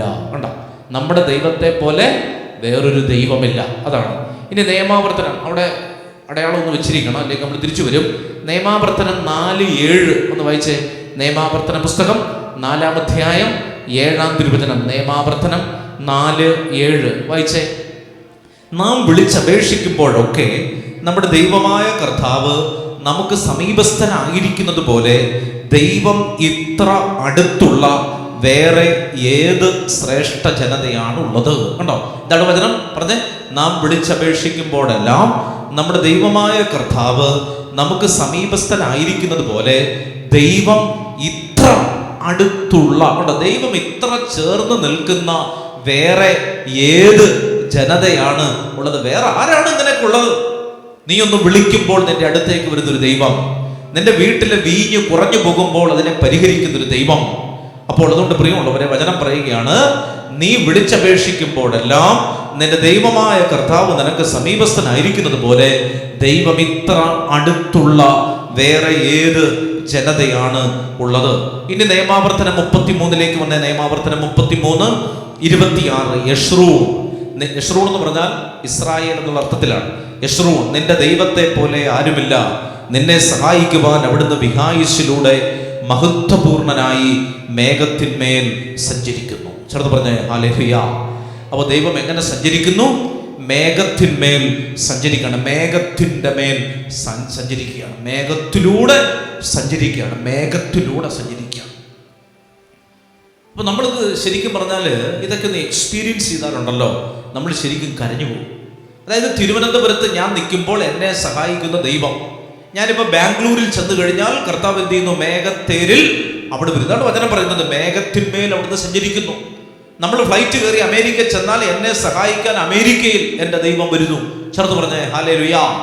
മനസ്സിലാവുന്നുണ്ടോ? അപ്പൊ നമ്മൾ എവിടെ പോയാലും നമ്മളെ വിടാതെ പിന്തുടരുന്ന ഒരു ദൈവമാണ് നമ്മുടെ ദൈവം. നമ്മളെ എവിടെയും സഹായിക്കുന്ന ഒരു ദൈവം. ഞാനതെൻ്റെ ജീവിതത്തിൽ ഒരുപാട് അനുഭവിച്ചിട്ടുള്ള ആളാണ്. നമ്മളെ സഹായിക്കാൻ മേഘത്തിന്മേൽ കയറി വരുന്ന ഒരു ദൈവം. ഞാൻ തിരുവനന്തപുരത്ത് ധ്യാന കേന്ദ്രത്തിൽ നിൽക്കുമ്പോൾ എൻ്റെ മീതെ നിൽക്കുന്ന ദൈവം.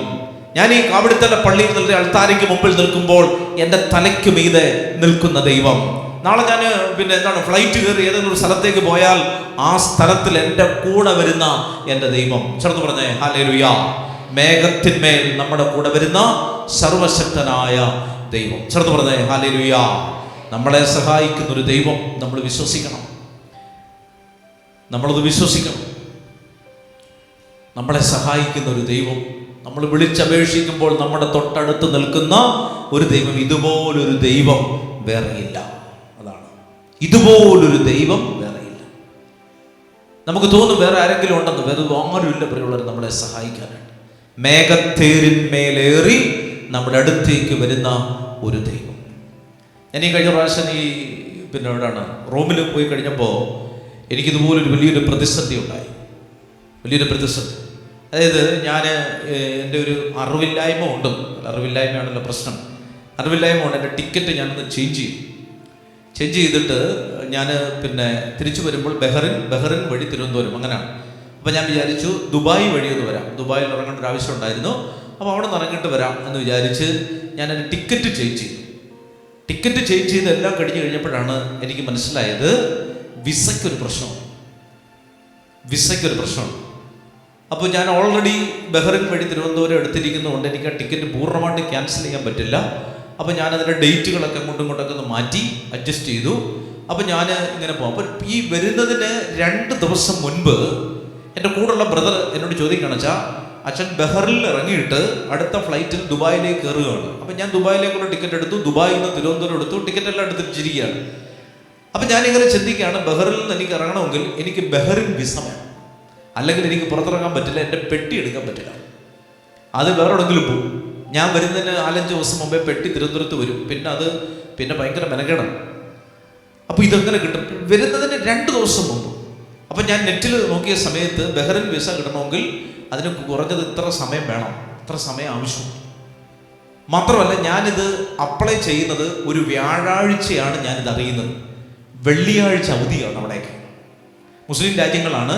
വെള്ളിയാഴ്ച അവധിയാണ്, ശനിയാഴ്ച അവധിയാണ്, ഞായറാഴ്ച അവധിയാണ്, തിങ്കളാഴ്ച പിന്നെ ഓഫീസാണ്. അപ്പോൾ നമുക്ക് വിസ കിട്ടണമെങ്കിൽ വിസ ഓഫീസെല്ലാം അവധിയാണ്. അവധി എന്ത് ചെയ്യും? ഇപ്പോൾ വ്യാഴാഴ്ച രാവിലെയാണ് എനിക്കിത് മനസ്സിലാവുന്നത്. എൻ്റെ ദൈവമേ, എനിക്ക് ഭയങ്കര ഇതായി. കാരണം ടിക്കറ്റുകളെല്ലാം എടുത്തിരിക്കുകയാണ്. ഭയങ്കര പൈസ നഷ്ടം വരും. എന്ത് ചെയ്യും? എനിക്കൊരു പിടുത്തമില്ല. ആരോട് പറയാൻ പറ്റും? ഇപ്പോൾ ഡാൻലക്ഷം പറഞ്ഞു, സാരമില്ല, നമുക്ക് പ്രാർത്ഥിക്കാം, എന്തെങ്കിലും വഴി കർത്താവ് തുറക്കും. അങ്ങനെ ഞങ്ങൾ പ്രാർത്ഥിച്ചു, ശരിക്കും പ്രാർത്ഥിച്ചു. അങ്ങനെ പ്രാർത്ഥിക്കുമ്പോൾ എൻ്റെ മനസ്സിൽ ഈ വചനം വരികയാണ്, നിന്നെ സഹായിക്കുവാൻ മേഘത്തേരിലേറി ആര് വരും? തിരുവനന്തപുരത്ത് നിന്ന് ഞാനൊന്ന് വിളിക്കുമ്പോൾ എൻ്റെ കൂടെ നിന്ന് എൻ്റെ ദൈവം, ഈ കഴിഞ്ഞ 10-35 വർഷം എൻ്റെ കൂടെ നിന്നവൻ, റോമിൽ ഞാൻ നിൽക്കുമ്പോൾ എന്നെ സഹായിക്കാൻ കർത്താവിന് വരാൻ സാധിക്കും. മനസ്സിലാവുന്നുണ്ട്? ഞാൻ എൻ്റെ ദൈവമേ എന്ത് ചെയ്യുമെന്ന് വിചാരിച്ചിട്ട് നമ്മൾ ടിക്കറ്റ് എടുത്ത ട്രാവൽസുകാരെ വിളിച്ചപ്പോൾ അവർ പറഞ്ഞു, അച്ഛന് ഒരു പോസിബിലിറ്റി ഇത് കിട്ടില്ല. അവർ വലിയൊരു ട്രാവൽസുകാരാണ്. അവർ പറഞ്ഞു, ഞങ്ങൾക്ക് ഒരു വർക്കിംഗ് ഡേ വേണം, 24 മണിക്കൂർ വേണ്ടേ വിസ അടിക്കാൻ, ഒരു വർക്കിംഗ് ഡേ വേണം. ഇപ്പം വ്യാഴാഴ്ച ഉച്ചയെ. അച്ഛനത് നേരത്തെ പറയാൻ എന്താണ്? ഇനിയിപ്പോൾ തിങ്കളാഴ്ച പറ്റുള്ളൂ. ഓൾറെഡി ഞാൻ ശനിയാഴ്ച വൈകുന്നേരത്തേക്ക് ടിക്കറ്റ് എടുത്തിരിക്കുക. എനിക്കൊരു തിങ്കൾ കഴിഞ്ഞ് ചൊവ്വാഴ്ച ട്രാവൽ ചെയ്യാൻ പറ്റും. അപ്പോൾ എനിക്ക് ഭയങ്കര ബുദ്ധിമുട്ട് വരും. ഒത്തിരി ദിവസങ്ങൾ പോകുന്നു എന്നുള്ളത് മാത്രമല്ല, പല ബുദ്ധിമുട്ടുകൾ അതുപോലെ ഉണ്ടാകുന്നു. കാരണം എനിക്ക് ഇവിടെ വരണം. ആ സമയത്ത് BOC അവസാന ദിവസം കണ്ടാണ്, അവസാന ദിവസമെങ്കിൽ ഇവിടെ വരണം. ഞാൻ അപ്പോൾ അതൊക്കെ പ്ലാൻ ചെയ്താണ് പോകുന്നത്. എനിക്ക് ഭയങ്കര ബുദ്ധിമുട്ടാണ്. അപ്പോൾ എനിക്ക് വചനം ഓർമ്മ വന്നു, നിന്നെ സഹായിക്കുവാൻ മേഘത്തേരിലൂടെ കർത്താവ് വരും. ഞാൻ എൻ്റെ ഫോൺ നമ്പർ നോക്കി, ദൈവമേ എവിടെ നിന്നൊരു സഹായം വരും. ഞാൻ ഈ വചനം പറഞ്ഞുകൊണ്ടിരിക്കുകയാണ്, മേഘത്തേരിലേറി കർത്താവ് വരും, മേഘത്തേരിലേറി കർത്താവ് വരും. എന്നിട്ട് ഞാൻ ഫോൺ നോക്കിക്കൊണ്ടിരിക്കുക. ഇങ്ങനെ സ്ക്രോൾ ചെയ്ത് പോയപ്പോൾ ബഹ്റിനിലുള്ള ഒരു സഹോദരൻ, ഞാൻ 2 വർഷങ്ങൾക്ക് മുമ്പ് അവിടെ ഒരു ശുശ്രൂഷയ്ക്ക് വേണ്ടി പോയപ്പോൾ വെറുതെ വാങ്ങിച്ചു വെച്ചൊരു നമ്പരാണ്. അപ്പോൾ നമ്മുടെ ഒരു സഹോദരനാണ്. അപ്പോൾ അവിടെ നിൽക്കുന്ന സമയത്ത് ഞാൻ ഇദ്ദേഹത്തിന് ചുമ്മാ ഒരു മെസ്സേജ് അയച്ചു. അദ്ദേഹത്തിൻ്റെ പേര് വർഗീസ് കുര്യൻ എന്നാണ്. അവിടുത്തെ വലിയൊരു ബിസിനസ്സുകാരനാണ്, മലങ്കരക്കാരനാണ്. മനസ്സിലാവുന്നത്? മലങ്കരക്കാരനാണ്. അപ്പോൾ എനിക്ക് ഇദ്ദേഹത്തെ വിളിക്കാനുള്ളൊരു ധൈര്യമില്ല. അപ്പോൾ ഞാൻ അദ്ദേഹത്തിനൊരു മെസ്സേജ് അയച്ചു, അങ്കിൾ ഞാൻ ഇതുപോലെ അച്ഛനാണ്, ഞാൻ ഇതുപോലെ എനിക്ക് ഭയങ്കര ഒരു പ്രതിസന്ധി ഉണ്ടായി. അപ്പോൾ കഴിഞ്ഞ പ്രാവശ്യം ഞാൻ അവിടെ ചെന്നപ്പോൾ ഇദ്ദേഹമാണ് എനിക്ക് വിസ എടുത്തു തന്നത്.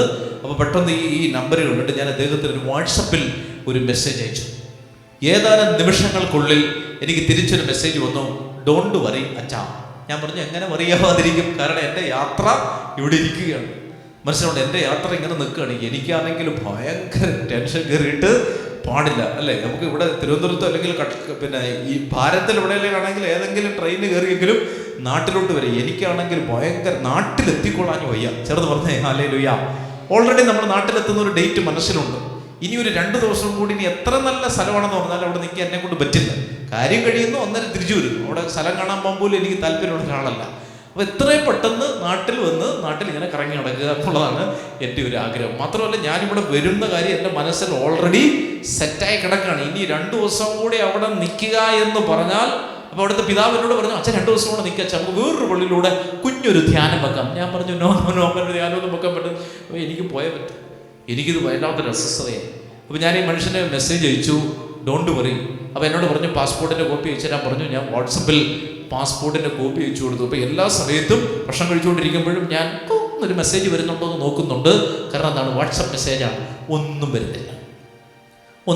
ഞാൻ പറഞ്ഞു കർത്താവേ, മേഘത്തേരിൽ ഏറി വന്നു എന്ന് പറഞ്ഞിട്ടൊരു പുക പോലും വരുന്നില്ലല്ലോ എന്നൊരു സംശയം വരികയാണ്. പിറ്റേന്ന് രാവിലെ കുർബാനയ്ക്ക് പോയി കഴിഞ്ഞ് ഞാൻ ഓടി വന്ന് അന്നത്തെ കുർബാനയുടെ വചനം എന്നറിയാമോ, അവിശ്വാസിയാകാതെ വിശ്വാസിയായിരിക്കും. എനിക്കുള്ള വചനം തന്നെയാണ്, എന്നെ ഉദ്ദേശിച്ചാണ്, എന്നെ മാത്രം ഉദ്ദേശിച്ചാണെന്ന് എനിക്ക് മനസ്സിലായി. പത്രോസ് കടലിൽ താഴ്ന്നു പോകുന്ന സമയത്ത് കർത്താവ് കയറി കൈ കയറി പിടിക്കുന്ന വചനമാണ്, അല്പവിശ്വാസി അവിശ്വാസിയാകാതെ വിശ്വാസിയായിരിക്കൂ എന്നൊക്കെ പറയുക. ഞാൻ ആളുകളോട് ഈ വചനം പ്രഘോഷിച്ചിട്ടുള്ള ആളാണ്. പക്ഷെ എൻ്റെ ജീവിതത്തിൽ വന്നപ്പോൾ എനിക്കൊരു വിശ്വാസക്കെടുത് നടക്കുമോ, മേഘത്തേരിലേറി വരുമോ, വണ്ടിയെങ്കിലും വിളിച്ചാൽ വന്നാൽ മതിയായിരുന്നു, മേഘത്തിൽ വന്നില്ലെങ്കിലും ഇങ്ങനെയൊക്കെ എൻ്റെ മനസ്സിൽ ഇങ്ങനെ വരികയാണ്.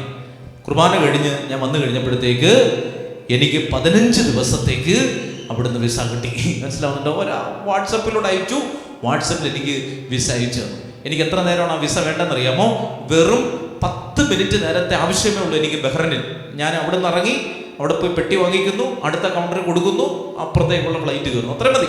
10 മിനിറ്റ് നേരത്തേക്ക് മതി. അതിനാണ് ഞാൻ അവിടെ ചെന്ന് കഴിഞ്ഞപ്പോഴത്തേക്ക് അവർ ശരിക്കും പറഞ്ഞാൽ ഈ വിസ നോക്കി പോലും ഇല്ല, അവരടിച്ച് അപ്പുറത്തേക്ക് വിട്ടു, ഞാൻ ഇങ്ങ് പോരുന്നു എന്ന് പറഞ്ഞാൽ, ഞാൻ പറഞ്ഞത് പ്രിയമുള്ളവരെ, നമ്മളെ സഹായിക്കാൻ മേഘത്തേരിലേറി ആര് വരും? കർത്താവ് വരും. നിങ്ങളത് വിശ്വസിക്കണം. മനസ്സിലാവുന്നുണ്ട്? ഒരു വൈദികൻ പറയാണ്, നിങ്ങൾ വിശ്വസിക്കൂ. മനസ്സിലാവുന്നുണ്ട്? ഒരു വൈദികൻ അത് പറയുകയാണ്, നിങ്ങളത് വിശ്വസിക്കൂ. മേഘത്തേരിലേറി കർത്താവ് നമ്മുടെ കൂടെ വരും, അല്ലേ? അപ്പം നമ്മളിന്ന് കണ്ടതെന്താണ്? നമ്മൾ യേശുവിൽ വിശ്വസിക്കുക എന്നുള്ളതാണ് രക്ഷപ്പെടാനുള്ള ഏറ്റവും പ്രധാനപ്പെട്ട ഒരു വഴി, അല്ലേ? യേശു കർത്താവാണെന്ന് നമ്മൾ എന്ത് ചെയ്യണം? ഹൃദയത്തിൽ ഏറ്റവും ആവർത്തിക്കണം. ഏതെങ്കിലും ഒരു പ്രതിസന്ധി നിൽക്കണം, ഏതെങ്കിലും കിട്ടിയ ഒരു വചനം ആവർത്തിച്ചോണം. ഒരു വചനം അങ്ങോട്ട് ആവർത്തിക്കണം. ഇതൊന്നും മനുഷ്യർക്ക് പറ്റുന്ന രീതികളിലുള്ള കാര്യങ്ങളല്ല നമ്മുടെ മുമ്പിൽ വരുന്നത്. ഇപ്പം അവിടെ ഇരുന്നുകൊണ്ടൊരു വിസ കിട്ടുക എന്ന് പറഞ്ഞാൽ നമുക്ക് ഒരു സാധ്യതയില്ല. ബഹ്റിലുള്ള വേറെ ആരെയും എനിക്ക് പരിചയമില്ല. അവിടെയുള്ള മന്ത്രിമാരെയോ രാജാവിനെയോ ഒന്നും എനിക്ക് പരിചയമില്ല. മനസ്സിലാവുന്നുണ്ട്? ഒരു സിംഗിൾ കോയിൻ എനിക്ക് ചിലവായിട്ടില്ല. ഒരു പൈസ വിസയ്ക്ക് വേണ്ടി ചിലവായിട്ടില്ല. മനസ്സിലാവുന്നു എന്ന് പറഞ്ഞാൽ എനിക്ക് അതിനൊരു പ്രിന്റ് ഔട്ട് എടുക്കേണ്ട ഒരു കാര്യം മാത്രമേ ഉണ്ടായിട്ടുള്ളൂ. ഒരു പ്രിന്റ് ഔട്ട്, അത് അവിടുത്തെ വേറൊരു അച്ഛൻ്റെ പ്രിന്ററിൽ നിന്നാണ് പ്രിന്റ് കൊടുത്തത്. മനസ്സിലാവുന്നു? വെറുതെ നമ്മൾ വിസ കളയുന്നത് എന്തിനാണ്? അപ്പം അതുകൊണ്ട് ഞാൻ പറഞ്ഞ എനിക്ക് അതിനകത്ത് ഒരു ചിലവുമില്ല. അപ്പൊ മേഘത്തേരിലേറി കർത്താവ് വരും എന്ന് പറഞ്ഞാൽ അതെന്ത് ചെയ്തിരിക്കും? സംഭവിക്കും. ചേർന്ന് പറഞ്ഞേ ഹല്ലേലൂയ. പറഞ്ഞേ ഹല്ലേലൂയ. എൻ്റെ പ്രിയപ്പെട്ടവരെ, ഈ ദിവസം കർത്താവ് നമ്മളെ ശക്തമായിട്ട് അനുഗ്രഹിക്കുന്ന ഒരു ദിവസമാണ്. നിങ്ങൾ വിശ്വസിക്കണം. നിങ്ങൾ വീടുകൾ പണിത് അതിൽ താമസിക്കുവിൻ. നിങ്ങൾ തോട്ടങ്ങൾ നട്ടുപണിത് അതിൻ്റെ ഫലങ്ങൾ അനുഭവിക്കുവിൻ. നിങ്ങൾ കുഞ്ഞുങ്ങൾക്ക് ജന്മം കൊടുക്കുവിൻ. നിങ്ങളുടെ സംഖ്യ കുറഞ്ഞു പോകരുത്. ഇതാണ് ദൈവം പറയുന്നത്. അപ്പോൾ അനുഗ്രഹമായി നമ്മൾ മാറണം എന്നുള്ളതാണ് ദൈവം ആഗ്രഹിക്കുന്നത്. ചേർന്ന് പറഞ്ഞേ ഹല്ലേലൂയ. പറഞ്ഞേ ഹല്ലേലൂയ. ശക്തിയോടെ പറഞ്ഞേ ഹല്ലേലൂയ. ഇവിടെ നമ്മളൊരു കാര്യത്തിന് വേണ്ടി നമ്മളൊരു കാര്യം ആഗ്രഹിച്ച് പ്രാർത്ഥിച്ചാൽ അത് ദൈവം അത്ഭുതകരമായി നടക്കും. അതുകൊണ്ട് നമ്മൾ പ്രാർത്ഥിക്കുന്ന നിലവിളികളൊക്കെ ആര് കാണുന്നുണ്ട്? അല്ലെ? നാം വിളിച്ചപേക്ഷിക്കുമ്പോഴൊക്കെ നമ്മുടെ ദൈവം ആരാണ്? സമീപസ്ഥനാണ്. നാം വിളിച്ചപേക്ഷിക്കുമ്പോഴെല്ലാം നമ്മുടെ ദൈവം ആരാണ്? സമീപസ്ഥനാണ്. നമ്മൾ വിളിക്കുമ്പോൾ ദൈവം, നിങ്ങൾ എന്നെ വിളിക്കുക, ഞാൻ നിങ്ങൾക്ക് മറുപടി നൽകും, അല്ലെ? കർത്താവിൻ്റെ ഫോൺ നമ്പറാണ് ജെറമിയ 33:3 എന്നാണ്. എന്നെ വിളിക്കുക, ഞാൻ മറുപടി തരും അല്ലേ. കർത്താവിൻ്റെ ഫോൺ നമ്പറാണ്. BOCയുടെ ഒരു ട്രിക്കി ക്വസ്റ്റ്യൻ ആണ് അല്ലേ. ദൈവത്തിൻ്റെ ഫോൺ നമ്പർ ജെറമ്യ 33:3, എന്നെ വിളിക്കുക ഞാൻ ഉത്തരം തരും. ചേർന്ന് പറഞ്ഞേ ഹല്ലേലൂയ.